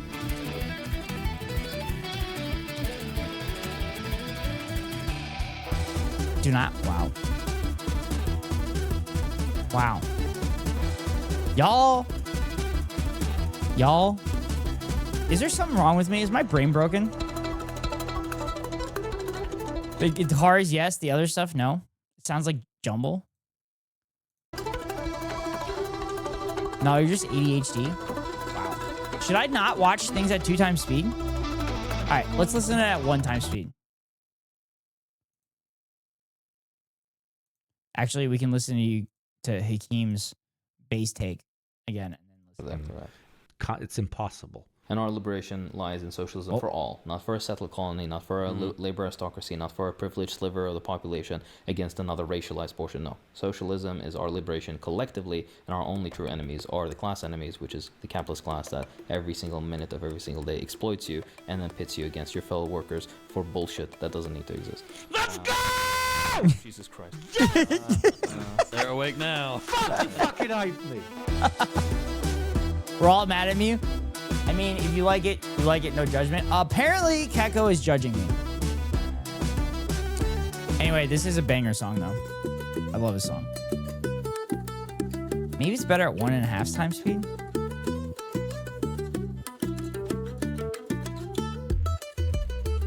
If you like fast music, you should try this sometime. So one of the problems with me listening to podcasts at 2 times speed is when I'm humming a song in my head, I've found that I'm actually humming the song or playing the song in my head. I'm playing it at a faster speed. So when I play it on my phone, it's actually slower and I'm like, fuck, this isn't as good in my head. Let's go. Give me that Bollywood chiz.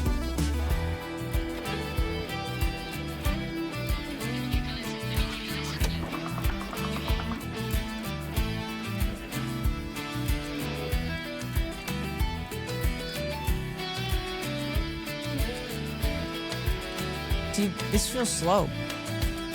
This feels slow, but it's amazing though. Okay, it's pretty good at normal speed. This song does fucking slap though. This is why they put it at the end and like put all of it at the end because it's so good.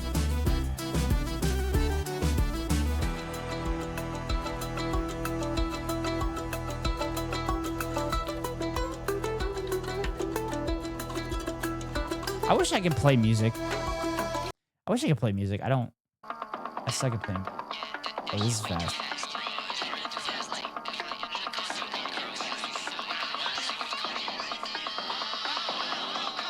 Why are you peeping my emails? Because I didn't know if they were yours or not. Is that okay? Can I not do that?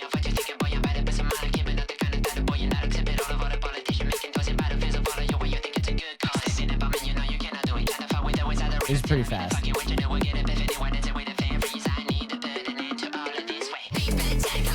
Okay, this is pretty good. This kind of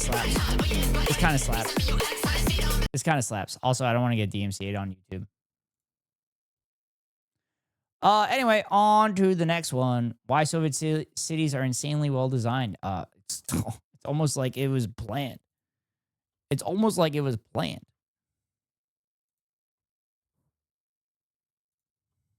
It's almost like it was planned, just like the top of the hour ad breaks are planned. Because the top of every hour, I run a 3-minute ad. If you want to avoid the ads, you can pay $5.99 for a subscription, or get lucky and get gifted a sub, or you can link your Amazon Prime account to your Twitch account and get a free monthly subscription from Daddy Bezos to your favorite streamer. Hopefully it's me. If it's not me, then hopefully it's one of my friends. But chat, for the next week or so, if you gift 2 subs, or you purchase 2 subscriptions to any Twitch streamer, you get a free month of Crunchyroll to watch any anime you want. Allegedly. at the highest tier for Crunchyroll. But if not, then you get stuck behind 3-minute ad break that comes down. What was that funny clip you shared on TikTok a few days ago talking about the struggles of a trans TikToker? It said like polyamorous or something. Play this for tomorrow. Thank you, Emily. It is Stolas. Emily? That was probably Alice in Wonderland clip. Emily, I love you. You're the best. Wait, I'm confused. What happened? What happened? What happened? Wait, how do I get Crunchyroll free for a month? You only, if you get 2 subs or gift 2 subs, you get Crunchyroll for free for a month. Do you find that you can't afford all the subscriptions that we have to have nowadays? Well, here at the Net Ghost Rider broadcast, we do not condone pirating of any kind of intellectual property at all. There's absolutely no reason that I'm playing this music in the background. But we definitely do not condone that here on the Net Ghost Rider broadcast. This is a PSA brought to you by the Net Ghost Rider broadcast. So if any of y'all get 2 random gifted emotes from me, you know why it's happening. Because I just purchased Crunchyroll like literally the other day. Like my free trial ended the other day and I just got charged for a month. But I'm going to get a free month of like the highest thing of Crunchyroll. What are we watching? Keko, what are we watching? You've done this twice now. See something. Wants a taste of the Heads up, we got Babyface. I got the Champers. what do you call it? The overhyped. There we go. go. I don't know what I'm trying to say. Champagne's not good, and the fact that it's like a no, style overrated. You're is fucking stupid. lying. Champagne is amazing, but not Champagne as sucks. amazing as avoiding the top of the ad break. Because the top of every hour run a 3-minute. Yeah, hell yeah, dude. Oh my god. Yeah. Apparently that clip was going semi-viral on TikTok for Gumbies. I'm happy for her. She puts so much time into everything. I can't wait for Gumby to pop off. Anyway, why Soviet cities are insanely well designed. Soviet urban planners solved problems 50 years ago that American cities are still struggling with today, or that those Gumby's is dreary goated, yeah. concrete blocks you've Her seen stream in is photos phenomenal. actually Yep. fostered communities I'm where lurking in there children all the had time. more freedom than they do now. Plus, this housing was accessible to almost everyone because it was built on such a massive scale. Imagine never sitting in Chat, traffic, I have to pee letting your 7-year-old and get walk to water and I'll be school right back. alone safely, and living in a place where loneliness isn't an epidemic. Sounds like a futuristic utopia, doesn't it? It existed behind the Iron Curtain, and today we'll explore why. On the left, a typical American suburb with scattered houses where you need a car just to buy milk. On the right, a Soviet micro-district where everything from schools to clinics was within a 15-minute walk. One design isolates people in private boxes. The other connects them through shared spaces. While America prioritized privacy and personal space, the Soviets built neighborhoods specifically designed to bring people together. In our increasingly disconnected world, maybe it's time to take another look at this approach. After World War II, the Soviet Union faced a catastrophic housing shortage. Millions lived in communal apartments, worker dormitories, and barracks. There were the so-called Stalinkas, neoclassical structures with high ceilings, spacious apartments, and even decorative moldings. But these were built mainly for the elite, party officials, scientists, and enterprise managers. In 1955, Khrushchev announced a new direction, mass housing construction. He publicly criticized architects for the excesses of Stalinist architecture, demanding a shift to functional building. The key concept was the micro-district, a self-sufficient urban unit of approximately 10 to 12,000 residents, where all daily necessities were within walking distance. The results were impressive. In Moscow's Cheremushki, which became the model for this new approach, residents saved up to 45 minutes daily on routine tasks compared to other districts. Mass housing construction began with Khrushchevkas. You saved 45 minutes doing daily chores? That sounds amazing. That sounds great. That's 45 extra minutes to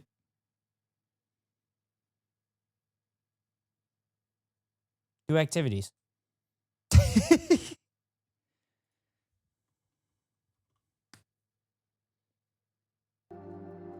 Many of us like to ask ourselves, what would I do if I was alive during slavery? Or the Jim Crow South? Or apartheid? What would I do if my country was committing genocide? The answer is, you're doing it right now. Gooning for Gaza.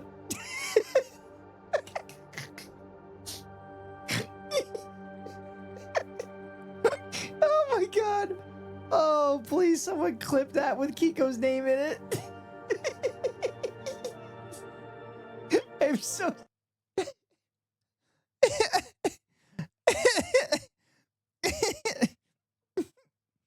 What even prompted this?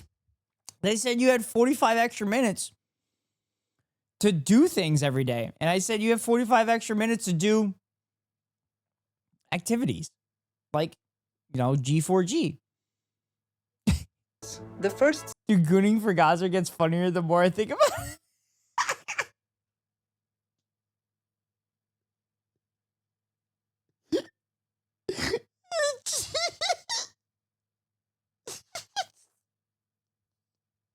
45 extra minutes to goon for Gaza. I see Lamau. I'm crying. I'm crying.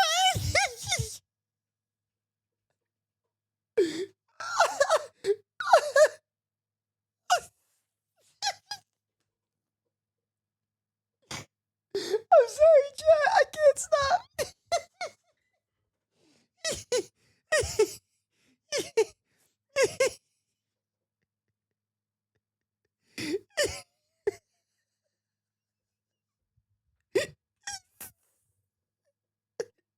I can't breathe. I'm sorry for the laughing attack, but I can't stop laughing.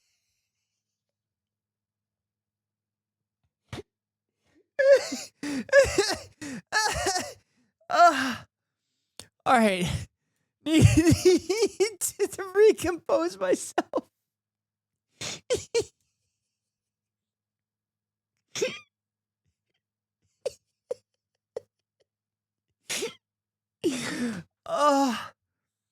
Oh my god.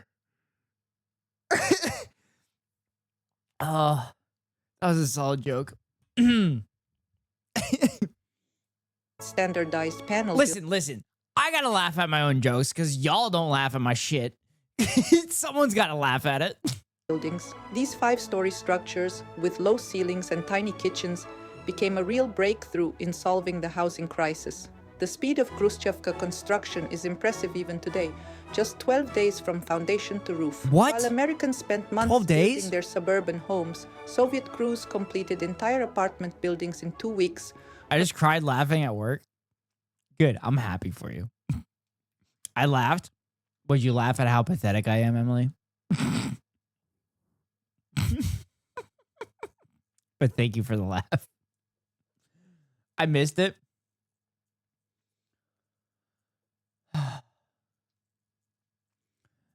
Plank.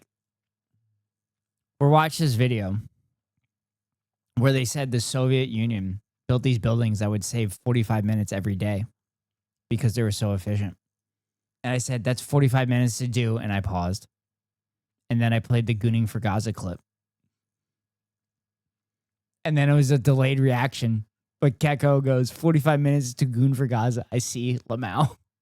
Dude, gooning for Gaza gets funnier the more I think of it. And then I cried.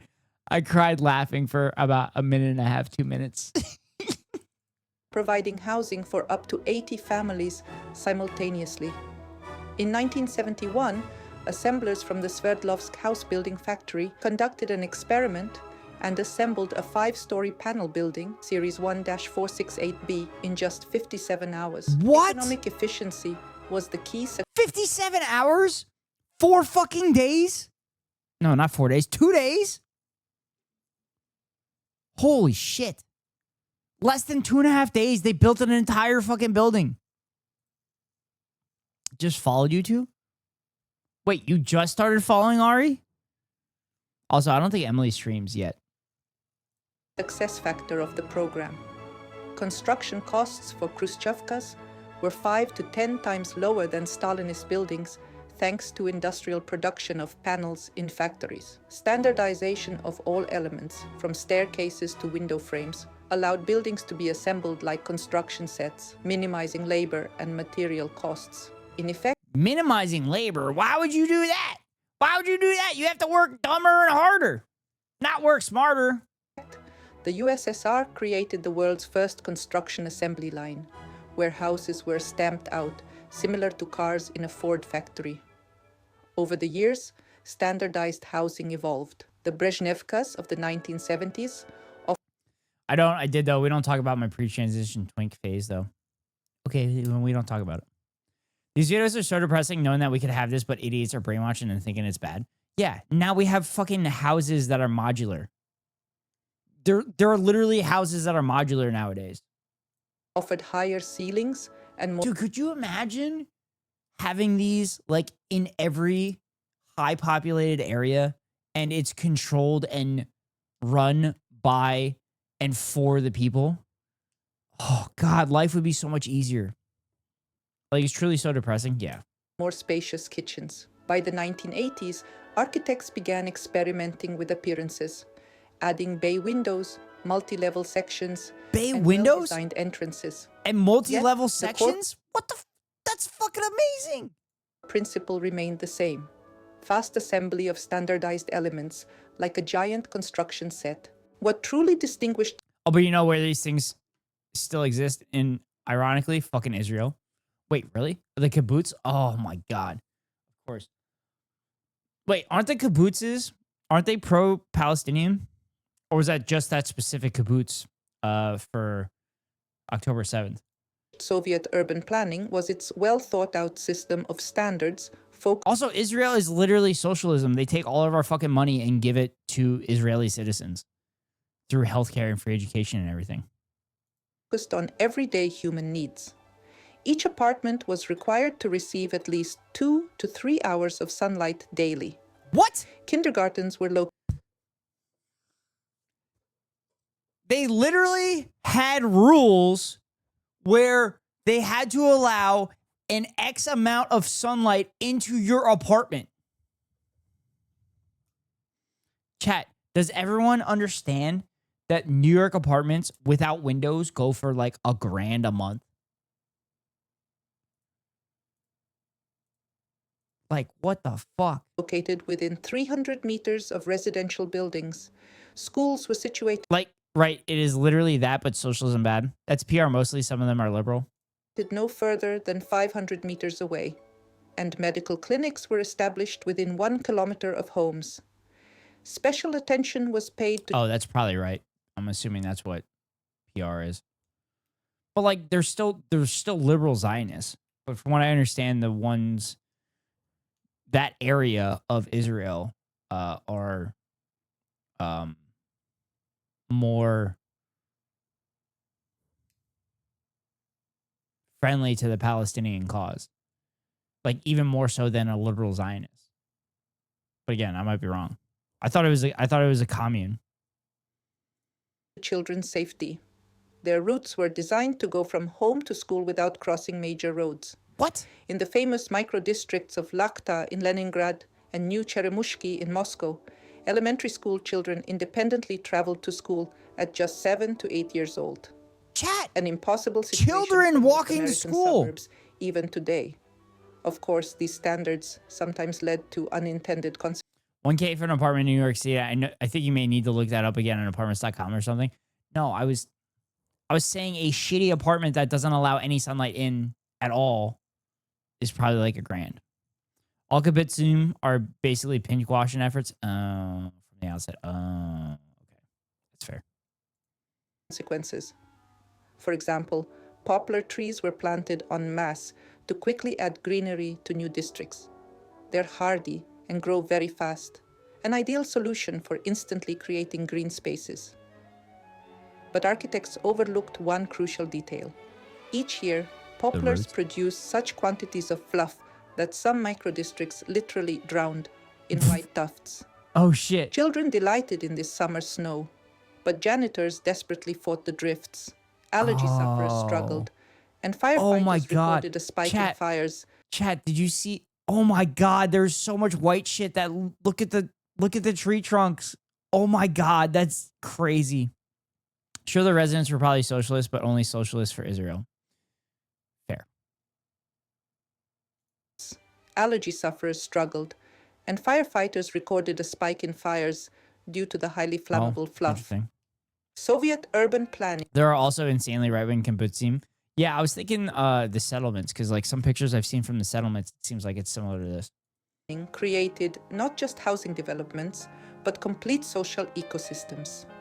Unlike Western models, where personal space So chat, the other thing that happens with these buildings and housing is that you literally run into people that live around you all the time. So you socialize with people instead of being isolated in your apartment and streaming on the internet.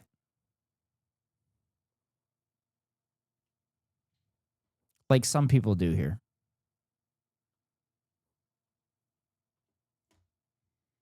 was the priority, here architecture deliberately fostered strong neighborhood connections.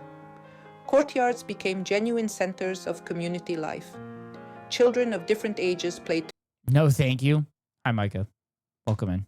together. Elderly people chatted on benches, and young people gathered at sports grounds. They're talking and touching grass. They're talking and touching grass, chat. Look it. They're socializing. I wish I had a boo button on my soundboard.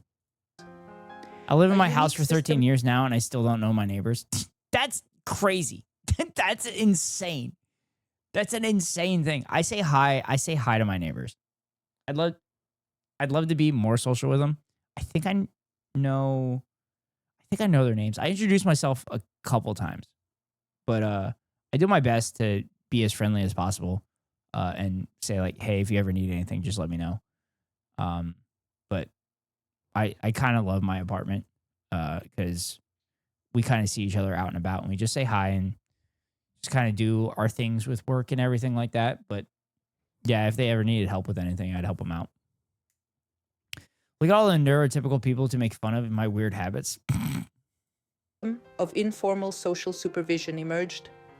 All right, I hate to break it to you. We're all weird. We all have weird habits. It's not just you. Children were watched over not just by their parents, but by the entire courtyard community. Red washing, not pink washing, I mean. I figured pink washing wasn't the right term. A particularly important aspect of the Soviet model was social integration. Oh, also, I forgot to mention that I watched Last of Us last night, and it was a pretty good episode. But Israelis also love the pink wash. Yeah, they do a lot. And I cannot wait for another person to pink wash Israel for me. Because I'm just going to sit there and be like, oh, yeah? Yeah, you think Israeli people love gay people? Well, can gay people get married in Israel? Pink wash them what you do in the shower.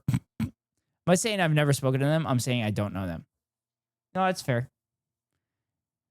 I mean, I know of them. I remember most of their names, I think. My neighbors, personally. Not your neighbors, Micah. Integration. Families with completely different social standings could live in the same building. An engineer, doctor, factory worker, teacher, military officer. This naturally prevented the formation of social ghettos and class segregation. According to Soviet sociologists of the 1970s, micro-district residents knew an average of 30 to 40 neighbors by face and name. This sharply contrasts with modern urban living, where studies show that today's city dwellers typically know fewer than 2 neighbors by name. Whoa. In some suburban communities, See? People in urban dwellings don't know their neighbors. People here knew people.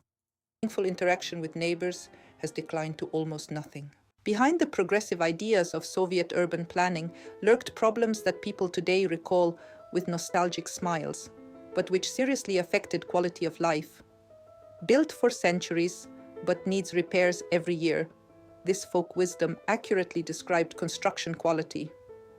In Okay, winter, that's residents interesting. insulated windows with cotton and newspapers to escape drafts, while in spring they placed buckets to catch drips from leaking ceilings. Aesthetic monotony created a dreary urban environment. Endless rows of identical grey boxes formed depressing. Okay, that's an interesting aspect of the quality of these housings. And I noticed that they talked about the drab aspect of the concrete buildings. Landscapes. Residents often couldn't find their building among identical structures. A problem Okay, that's actually kind of funny that you couldn't pick out your building because they all look the same. that became the premise for the cult film The Irony of Fate. The average apartment for a family of 3 was just 43 to 45 square. I cannot remember consistently whether my neighbor is named Jerry or Terry. I am bad with names. I am very not good with names, and I work in a job where I meet new people literally every like 3 days. The last person I caddied for, their name was Josh, and I wanted to call them Jeff multiple times, but I caught myself every time except for one, and I felt bad. But they were cool. They were cool people to caddy for. Capitalist, but still cool people to work for. Meters, turning family. Oh fuck, Keko, are you here? Keko, are you here? If you're here, let me know because I got a clarification on stuff. Yeah, can't. So that as a therapist, LL, I try not to use names. That's fair. I mean, I could use names, but yeah, as a therapist, you can't use names. Keko. So remember that dude I told you had an Israeli flag on his hat and like a Korean flag and a UN flag? I think it was a competition at their local club where it was Jewish people against Korean people. And then for the Jewish people, they represented the Jewish people using the Israeli flag. I think that's what the hat was. Also, that dude kept patting me on the back all the time, too. It was a little weird. He seemed like a decent guy, though. I talked baseball with him the whole time. Large number of my neighbors don't speak English, and your girl sucks at Spanish, and I have almost no Mandarin. Emily, if you just try Spanish, if you just show an effort, in my experience, they will either try to help you or they will appreciate it. I can't forget names. I've got to track stories like they're the most important thing to me, but I'm so bad with names. Super, just write their name on your notepad at the top of every page and then just look at it. Oh, I guess you probably can't do that in case someone breaks into your office. I don't know. And their whole family? Wait, you do like entire family therapies? Entire dating history? Well, yeah, isn't that what you take notes on? And every coworker? Isn't that what, wait, you don't take notes on that shit? I thought that's what therapists take notes on. They don't take notes on that? Or do they just doodle? No, but people use a lot of names when talking. Tell them to start using numbers. That'll be easier. Life into an art of compromise. Parents waited for children to fall asleep to have private conversations. Teenagers dreamed of personal space. Homework was often done in the kitchen, accompanied by sizzling pans. To these Person number 4592A. Fuck. challenges, Soviet people typically responded, cramped but not offended. One of the biggest problems for panel building residents was sound insulation. Conversations, family arguments, TV sounds, crying children. Everything was audible through walls and floors. That's just like the Soviets liked it so they could spy on you and listen to you and listen to every single one of your conversations. Carpets on walls in Soviet apartments weren't just decorative elements, but that's necessities for those wanting to muffle the symphony of neighbors' lives. That's funny. With increasing car ownership. And also muffle the sounds of the great sex that the Soviets had. Courtyards designed for play and relaxation became impromptu parking lots. Where children once played chase, drivers now played find a spot for your car. Today, many of these districts face difficult times. Infrastructure designed for 50 years of use has long exhausted its resources. In post-Soviet countries, micro-districts often suffer from underfunding. Utilities are worn out, courtyards abandoned, and social facilities privatized or repurposed. In many cities, former kindergartens have become office centers, and recreation areas have been built over with commercial real estate, destroying the original concept of self-sufficiency. Nevertheless, it's important to understand that we judge Soviet housing based on current needs. Soviet microdistricts were primarily an economic solution to an acute housing crisis. The main goal was simple: give millions of people a roof over their heads, quickly and cheaply.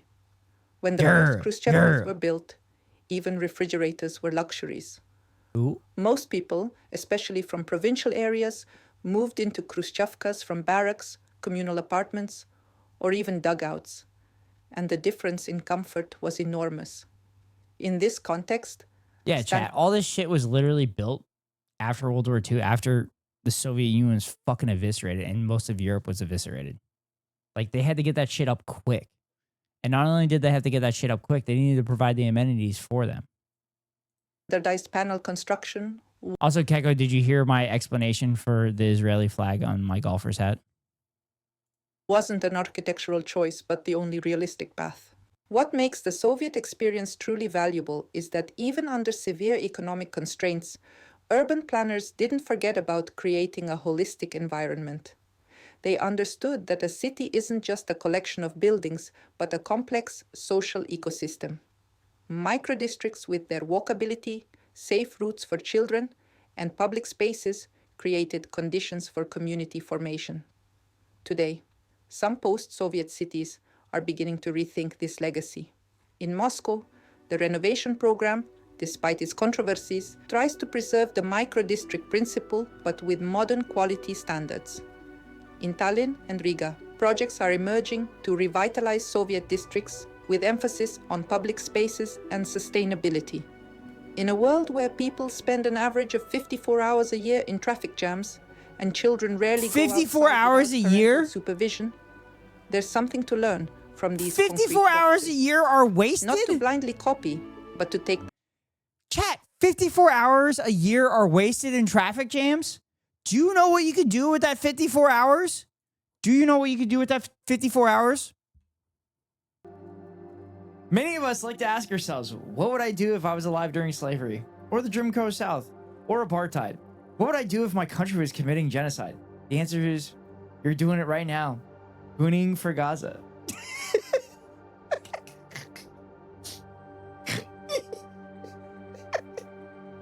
Oh my god. Oh, please, someone clip that with Kiko's name in it. I'm so... Unreal, absolutely unreal, this guy.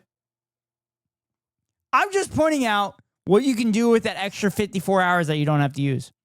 I barely need to own shoes, not my 54 hours. 54 hours, that's like a month of SoCal traffic. The best: accessibility, connectivity, community, and combine it with comfort, quality, and respect for personal space. Perhaps the future of cities lies not in the extremes of American individualism or Soviet collectivism, but in a reasonable balance between them. Friends, our channel offers completely independent and uniquely original content. That was a good video. Subscribe, leave comments, that was a good video. Support our videos. And if you'd like to support us even more, visit our Patreon. Thank you, Em. I kind of want to check out this channel.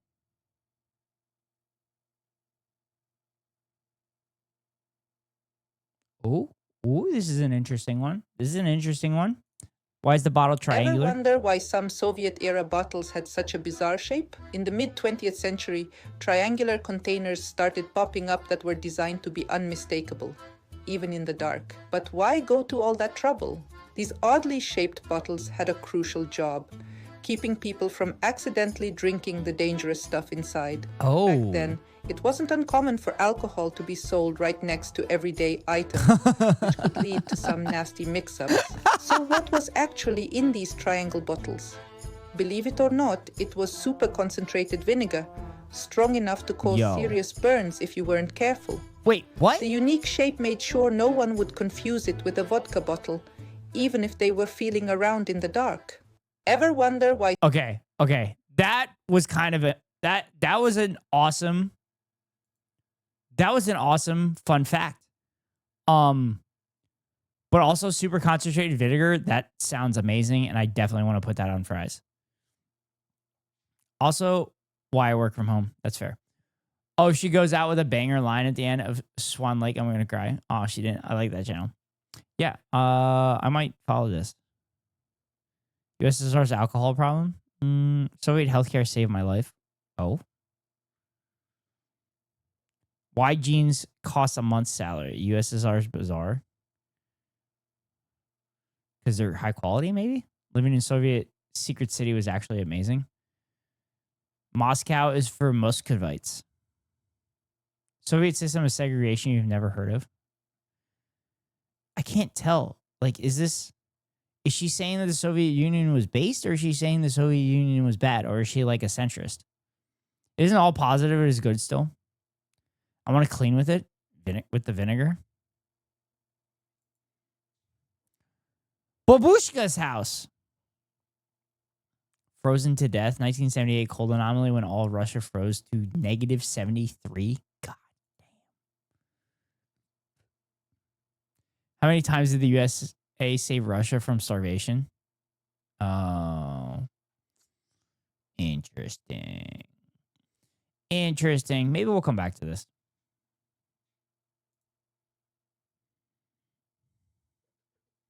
But yeah, the United States and the Soviet Union fucking collaborated all the time during the Cold War. And they still collaborate today to make sure that they don't nuke each other. I kind of want to react to a Carter video. Kind of want to react to a fun Carter video. I think it's time to do fun reacts.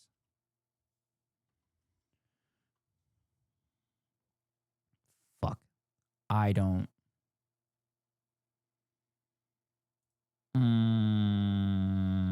remember Carter's YouTube channel name.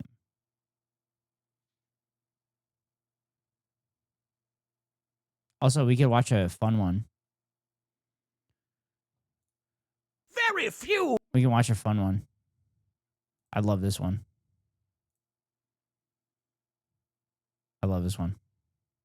Things in history are black and white, a lot of it is gray, and that includes the Civil War. It was actually fighting for states' rights. States' rights to do what? Excuse me, sir? States' rights to do what? What did you want to use those rights for? You usually don't mention that part. I want to hear it. I wonder what you want to do with them. Well, the Confederacy didn't want to be oppressed by the North. Really? What were they preventing you from doing? What did they not want you to do? Listen, my friend, there was more to it than slavery for why we made the Confederacy. That is really, really interesting because the guy who made the Confederacy, the vice president, said that was because they wanted to have slavery, and all the state constitutions said they wanted to have slavery, and they seceded the moment that the president got elected that was going to abolish slavery. Boy, the Confederacy sure looks slavery adjacent at least. No, anyways, states' rights do what? You're ignoring our other concern. Yeah, but among the concerns was slavery, so I don't care because you deserve it because you're evil. And slavery is evil. You should know this. By the way, could you answer my question, you fucking traitor? States' rights to do what? Well, it's our heritage. It lasted 5 years. The Annoying Orange has existed longer than the Confederacy did. The fucking Annoying Orange, dude. You're gonna celebrate a nation so fucking weak the Annoying Orange outlived it? Well, states' rights. Got Douglas. Each Dixie boy must understand that he must mind his uncle Sam. Chat, that is exactly the energy that you need to give to somebody that says that the Civil War was fought over states' rights. That was amazing. Also, TTV Lockwood 1, thank you for the participation trophy. Welcome in. Just vibing. All right, I do need to find Carter though. Also, Wisecrack is over too. I didn't even start reacting to their shit yet. Breakthrough News did a video about Israeli Hasbara. Some history guy is a friend of the stream, Shane McGinnis, I believe. Well, technically, I'm shading this t-shirt, but vibing. Carter clips. Oh, there's a cat video that S-Cow shared with me that we could watch. Where is it? Here it is. I got it. I got it.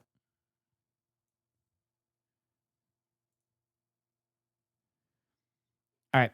I got a cat video. All right. This is Cat Abugazela. I think I pronounced it right. But apparently she's looking for volunteers, local and remote. And I said I would potentially think about volunteering for her because she's fucking awesome. Cat, you should go follow her. Basically, she got prominent because she watched a shit ton of right-wing media and then broke down all their beliefs and everything. Zale. I'm running for Congress in the 9th District of Illinois, and I am really Shit. How do I restart it? pissing off all the right people. We all know conservatives are weird. From obsessing about children's genitals They to are weird. wanting to suspend habeas corpus, Republican leadership seems to have instincts most of us would call antisocial, to say the least. And as a young woman journalist who covered the far right, I have been the target of my fair share of weirdness. Even before the campaign. I've been harassed by Elon Musk, libs of TikTok, Laura Loomer. I've been called a slut, a whore, DEI Barbie, and every other name you can think of. Basically, I'm a woman who should keep her mouth shut and her legs spread. But instead, I ran for Congress. Wait, is it good or bad to be a slut? Is it good or bad to be a slut? Because, like, if they want you to keep your mouth shut and your legs open, is that saying that's a good thing to keep your mouth shut and your legs open? Huh? Like, these guys are fucking assholes. Fuck them. Fuck them, but Cat's gonna roast them right here. Facts don't care about your feelings crowd seem to have a lot of feelings about it. I simply do not have the time to go over every weird comment I've seen since running for office, but I do want to give an honorable mention to the Chicago GOP, which asked if I'd hand out Hamas flags on the 4th of July, because I'm Palestinian. But what I really want to talk about today is this deranged article from an outlet called the Chicago Contrarian. Firstly, because it's extremely funny, but also because it's a perfect encapsulation of the insecurity of right-wing men. So as I'm reading this to you and talk about the aftermath, just think about if they'd say this to a male candidate, or anyone in person, really. Chicago's social media influencer and congressional candidate Kat Abou-Ghazaleh is a social... Dude, y'all were watching me read this comment. This is unhinged. This is unfucking hinged. What the fuck is wrong with you? Dude, Kamala Harris didn't lose because of Jill Stein fucking voters. Oh my God. In other words, Kat, I think you might be right. Might be earning that performative comment. Oh, Jesus fucking Christ. I fucking hate people. Dude, they're so psychotic. You're analyzing their thought process too much. They call women sluts and then think with their micropenis. That's true. Do you want me to read it out, Keko? Things that have lasted longer than the Confederate States of America. Numerous empires like the Byzantine Empire, Holy Roman Empire, the Zhou Empire, Ethiopian, Carthaginian, Khmer, Ottoman, RuPaul's Drag Race, The Simpsons, numerous individual businesses, both large and small, that have been operating for over a century. Also, the Donald Trump presidency. Well, I guess technically Donald Trump presidency technically lasted longer than the Confederacy because he got fucking voted in again. Contagion. Another progressive performative idiot launches a bid for the U.S. House of Representatives. By the way, sorry about the production quality. I am filming this from the campaign office. What is it that you want in a candidate she's not in actual office to do for the constituents in a month 2 of a campaign? Have you literally seen anything else about her besides this? She's already organizing for folks directly and fundraising in the communities. Literally said her goal is to keep her office stocked with dry goods and clothes for houseless folks. Maybe do some real research before running your mouth. Based. I live in her community down the street from her campaign office. Get out of here with that. What? She literally filmed all. She's done all of this. What the fuck is wrong with her? It literally takes 2 seconds of scrolling to see her food drive, and she hasn't even been elected yet. And yes, I did my research on her. She has been nothing but internet talk so far. She is literally this person hasn't left their house. This person hasn't left their house because they're probably so fucking terrified to leave their apartment or their house. Notice you didn't answer the other person. You just come off as an aggressive MAGA. If you go live in her community, go meet her since you won't read her other post. Do you live in the neighborhood? I get that Evanston is part of her district, but she held a food drive in a pretty low income part of Rogers Park and then gave the food to Evanston food pantries. Kind of like stealing from the poor and giving to the less poor and the middle class. Explain, please, as someone who has been involved in mutual aid. I am a supporter of mutual aid, but I'm still trying to figure out the logic here, especially since there's another established mutual aid organization 3 blocks from her office that would have been happy to help her keep the aid. Dude, that mutual aid office is probably like a fucking, it's probably like a fucking tax write-off that isn't true. Because this person is fucking unhinged. God, fucking, dude, the internet. I want someone claiming mutual aid for the neighborhood and feeding the neighborhood to distribute the food they collect to the neighborhood and not send it to the wealthier suburb directly north of the neighborhood. I don't. What? I want to see her out on the streets, not just in the neighborhood of her campaign office, but planning meet and greets and other. You're literally saying I want to see her in the neighborhood of her campaign office. Oh my fucking God. I can't. I hate these people. But I got to keep reading. But planning meet and greets in other areas in her constituency, the people who most need help in her district can't all make it to her office. But she seems to be relying heavily on come to the office and messaging online. But there is a definite technology gap in her district for people who aren't middle class or wealthy. Again, she is trying to fill the shoes of a progressive icon. They're big shoes, I get it. But one of the things Jan did a lot for her entire career was meeting people face to face and hearing them and showing up to protest, showing up to speak loudly for underdogs. I get that Kat doesn't agree with her on Israel-Palestine. I don't either, but I don't see in Kat yet what I saw in Jan in the early 90s when I first was of age to vote. Dude.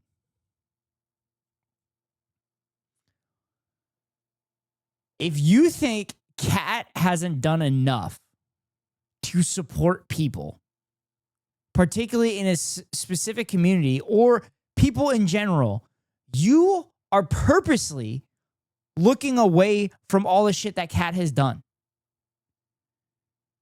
Wow. Oh God, I hate people. Oh God, that series of like 2 comments there makes me want to never fucking run for office. God, and I've been legitimately thinking about running for office. Oh, I hate people. So I've got my spare mic and I'm sitting on an IKEA chair that used to be on my teeny tiny balcony. So as far as I can tell, Jack Lucy is a pen name for the author, which is what every big strong man does when they want to criticize someone. And as unhinged as calling me a social contagion obviously is, it doesn't really come close to anything else I'm about to read you, which starts as every conservative piece complaining about women in politics does. Bitching about AOC, who has been packing stadiums alongside Bernie Sanders, even in red states. As the socialist pair carried out their tour, Chicago's answer to AOC emerged, and its former Media Matters television show watcher, although it's likely she prefers to be called a media analyst, Catherine "Cat" Abou-Ghazaleh. Oh no, don't compare me to AOC. Anything but that. Jokes aside, I do love how this type of person seemingly can't comprehend that women can be 2 separate beings. And I'd probably call myself a researcher and journalist, as I've been doing my entire career. That is kind of funny that literally women are constantly compared against one another. It's almost like they're purposely trying to divide women or something. But, you know, potato influencer. A woman with a sultry voice along the lines of a 1970s FM radio female disc jockey, Abou-Ghazaleh is the sort who would purr, "Now that you're tucked into bed for the evening, let's hear a track from Pink Floyd's Dark Side of the Moon to send you off to dreamland." Okay, so a few things. First off, immediately horny. I am talking like a normal person. You are the one drawing those conclusions. Yep. But second... Yep. And that's exactly like the fucking people that constantly say that gay people are like perverts and shit like that, because when they see gay people, they immediately think about sex. Why are you immediately thinking about sex? That's fucking weird. What the fuck is wrong with you? What is wrong with you? Exactly what track on Dark Side of the Moon puts you to sleep? Love me I'm some just AOC? curious. Yeah. In her videos and her television appearances, Abu Ghazaleh always I will say, like, AOC is not perfect. Nobody's perfect. But AOC AOC is about as close as we can get to, like, shit that we actually need done in this country to make sure that we don't go down a fucking hellhole that we're going down right now. is the performer, sits herself behind an oversized 1930s style microphone. Now, the microphone I'm currently using is my spare because I am filming out of the campaign office, but this is the microphone I typically use just for reference. It is the same one Joe Rogan uses. One of Abu Ghazaleh's street theater without the street performances has gotten her in trouble since she announced her run. 4 years ago, Dude, China was a woman. People say the same fucking thing about him, and he's just fucking talking. Yeah. she posted a picture of herself on her Instagram page where she was dressed in a black lingerie outfit with fishnet stockings. I believe she was paying homage to a Pokemon character. Abu Ghazaleh's legs were provocatively spread and her tongue hanging out. Now, if you've been unfortunate enough to see some of the most annoying discourse of my campaign, you've probably seen at least one of these two pictures. Pokemon this one character. ended up being my senior pictures for college because I graduated during COVID. I am wearing a Charizard onesie, which a handful of people have described as provocative, I'm guessing because I'm a woman. Wait, they considered the Charizard onesie provocative? What the fuck is wrong with these people? Dude, these are not serious people. These are not serious people. Why do we... Why are these people allowed to have opinions? But I should note that it's sized to fit a 12-year-old boy. But you might have also seen... Okay, that's actually funny.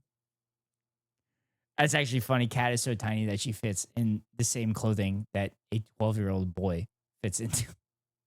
This picture. It's me after a bartending shift being goofy with my coworkers. And a very specific type of guy melts down about this every single day. They usually try to pose it as like some gotcha despite it being Also, I missed the picture. on my public Instagram page. I missed the picture, but I've seen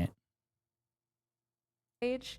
But they just won't stop. So Jack is talking about this second photo, which isn't lingerie, but that's beside the point. But he mixes it up with the first photo because he's got his finger on the pulse. Abu Ghazaleh's specialty at Media Matters Also, I was still to cover missed the Tucker picture. Carlson's Fox News show. I watch Tucker Carlson so you don't have to. Used to be the tagline on her social media homepages. But what a horrible existence it must have been, even if she was well paid. Don't get me wrong, I loved working at Media Matters. But I also posted my financial disclosures last week. I recommend looking at them to see how rich I really am. She would be the second brokest congressperson in the United States. The first brokest is Alejandro. Is it Morgan Frost? Oh, shit! What the fuck is it? What the fuck is his name? Maxwell Alejandro Frost. Maxwell Alejandro Frost would be the brokest congressperson. Since leaving Media Matters, Abu Ghazaleh has written articles for Far Left Mother Jones, produced videos, and appeared on podcasts, often dropping F-bombs with that sultry voice to Oh, appear no. cool An or F actually word. lit, the word her generation prefers to express hipness. Cool. Few people took AOC seriously in 2018, but everyone must start somewhere, right? Abraham Lincoln's first job was toiling as a general store clerk. Ronald Reagan was a lifeguard.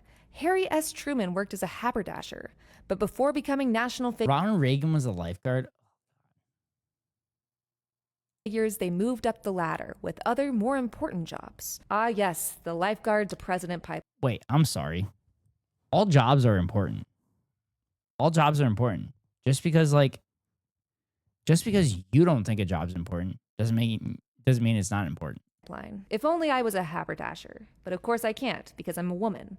We are simply too duplicitous. Conservatives view Abu Ooh, that's a Ghazaleh big as word. an actor. That's a big word. and They don't because of know that. People like her and AOC, it's understandable why Plato in the Republic proposed banning actors from his ideal society because of their charming yet ultimately devious influence on others. Of course, had Plato known Reagan, I'm sure he would have made an exception for him.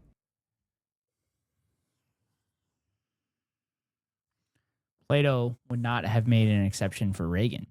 Plato would have pointed to Reagan and said, this is why we shouldn't allow actors to come here, because everything they're saying is a fucking lie to make your lives more miserable. Amazing. Incredible. No notes. Now, I saw this on the internet, where all the cool, hip, lit kids are, and immediately bust out laughing. Like, if you knew nothing about me and my campaign, you would think I was a literal siren luring sleepy 1970s men to the polls. So I screenshot some of my favorite excerpts and posted them with the caption, "Conservative men be normal about me once challenged, difficulty level impossible." And the responses were what you'd expect. People thinking this was weird. Embarrassing that you published this. Check Jack's search history. Got that write-up on the young congressional challenger ready? Yeah, boss, real sexy, just like you asked for. And to the Chicago Contrarian, that's a hate crime. Here's what they posted to the response. Reposting this for Chicago to see the crudeness of Kat Abu-Ghazaleh's followers. 101 comments. Read them. Read the vulgarity, the ugliness, and the smears. What does this tell you about Abu-Ghazaleh herself? Abu-Ghazaleh's followers collect around her like scum in slack water. The vulgarity? Like considering clothing lingerie? The ugliness? Like calling me a social contagion? The smears. Like saying I should be removed from society.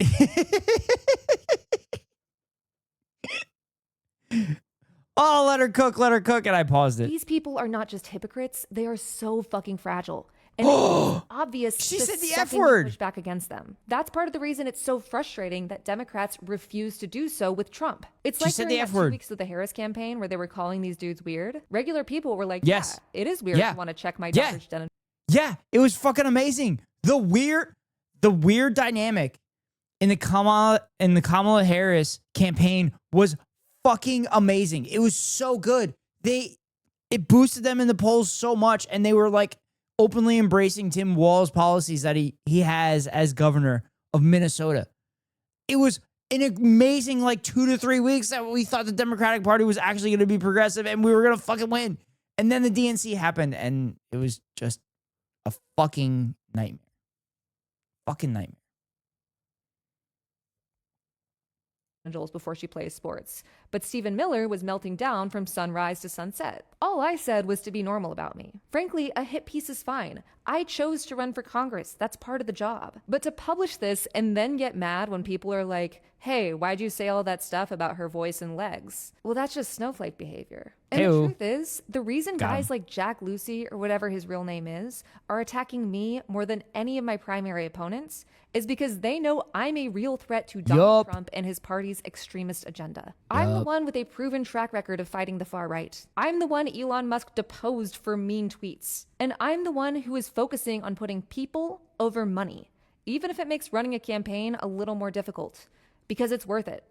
We're making politics accessible for everyone, not just the rich. That's all for now. Thank you so much for watching, and hope to see you on the campaign trail.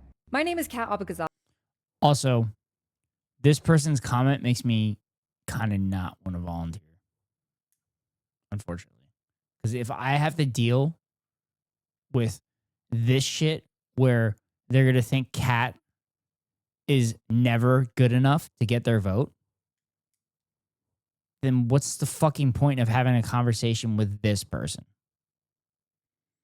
All right, what's this joke? What's this joke that Emily shared with us? Alex, why did you transition? I don't know about for others, but for me, it's because I really felt the need to I realize it's not very loud. dominate women. Oh, this Alex, is a good. why This has did got to be you good. transition? I don't know about for others, but for me, it's because I really felt the need to dominate women's Olympic rugby.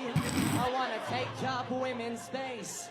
I want to get the pointy rugby ball and throw it at their face. I want to join a women's book club and pitch Jordan Peterson every day. And if they try to argue with me, I'll get loud and say they're gay. 'Cause the main objective of all trans people is to mess with people who wants trans people. That's our one and only dream. That's it, chat. I'll be a women's chess grandmaster with my Supermanly brain. Then I'll win a women's beauty pageant with my super masculine frame. Chat, do you remember when conservatives fucking melted down? When conservatives melted down when they had a trans person on Jeopardy, basically implying that men are more intelligent than women and women can't actually win Jeopardy. Does everybody else remember that? I'll put hormones in your salads, sneak estrogen into a school, and replace the women's toilets with one big urinal. Yeah. Oh shit, that was good. Oh, chat, but that was 3 hours of React content. Unfortunately, I am waking up to play golf first thing in the morning. So I have to make sure I go to bed. It's nice that I'm not working. Sucks that I'm paying to play golf. But it'll still be fun. I'm gonna have a good time. I'm gonna hang out with one of my good friends, and have a good time. Now I need to send you all somewhere. Where should I send you all? Where should I send you all? Potato Queen is live. Beats from the Basement is live. Fear Fox is live. Surabay is live. Sura is not live very often, but I believe they're playing Carrying the Glass with Smort Muggleborn, Smort Muggleblood. Thank you so much, Ghosty. Be safe and take care of yourself, or I'll be mad. Okay, Ari. But yeah, Small Snow is live as well. They are a cozy art streamer. Snow? Oh, are you no Snow?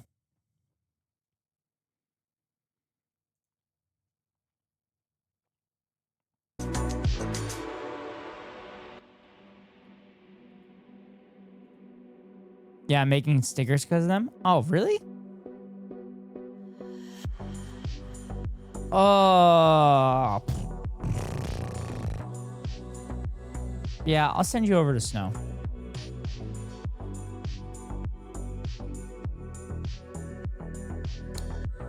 I'll send you over to Snow. It's been a while since I raided her.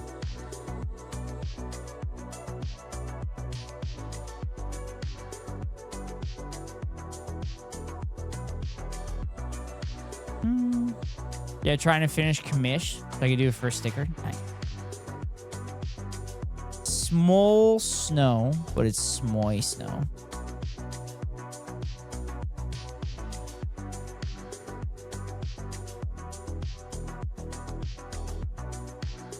But thank you all so much for being here. Stay tuned to when my next stream is. I don't know if it's going to be tomorrow night, or if it'll be a day stream the day after or Thursday. Because I have a baseball game that's about 45 minutes away. And also, she literally just went to a BRB screen. They literally just went to a BRB screen. I think they're running ads right now.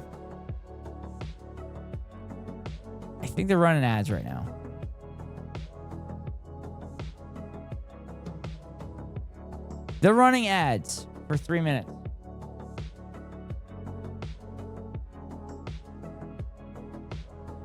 So we get to sit here for 3 minutes. It is the top of the hour. I'm gonna make sure my ad doesn't run while we sit here and have a chat. How are you, Ari? How was stream today?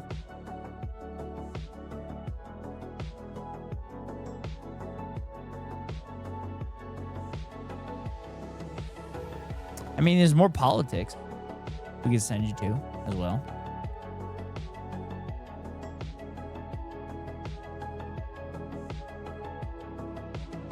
Hi, Holly.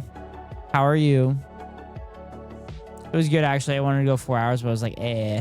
Have you seen the latest SNL Donald Trump cold openings? No, I haven't. Show me Trump cold open. They're absolutely some of the funniest things I've seen in a while. You're saying SNL is funny? How funny is it? Is it so funny that it's not that cringe?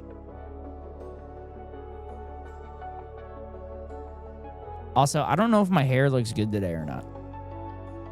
But I can tell you what I'm going to do after stream is I'm going to shower up.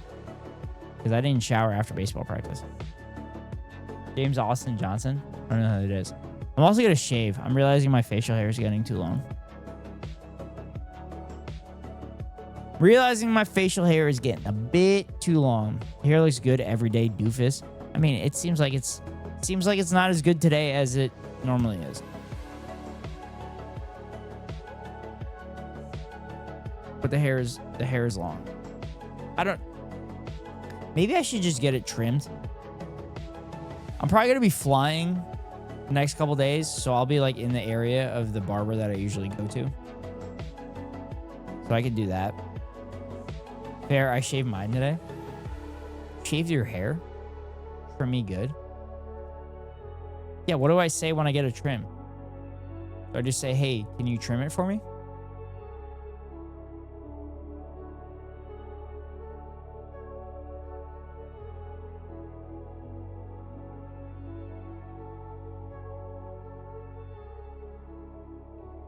Can you take a ½ inch off and we'll see?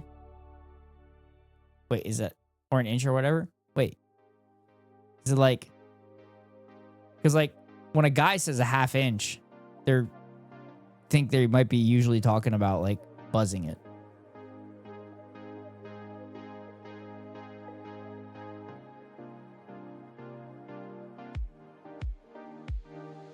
Nope.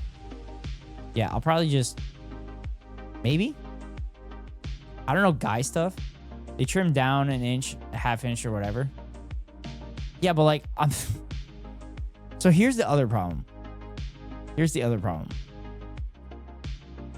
I am gonna look at myself in the mirror no matter how much they cut off and be like, I don't know. I guess this looks fine. And I'm either gonna say, yeah, it's fine. Whatever, it's fine. Or I'll say like, no, I don't like it. Cut more. And then it'll get to the point where I cut so much that it'll be buzzed again. But anyway, Snow's back. So I'm gonna start the raid again.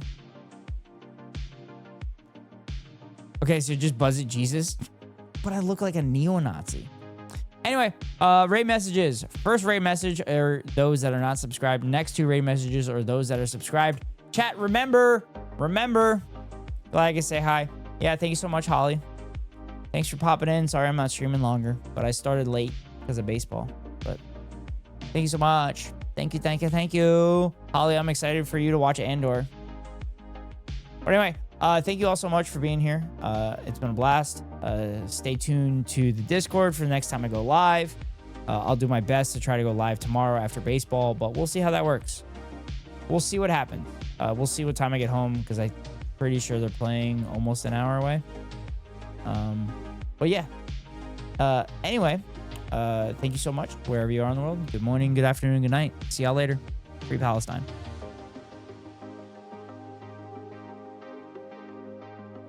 Stream streak, holy heck.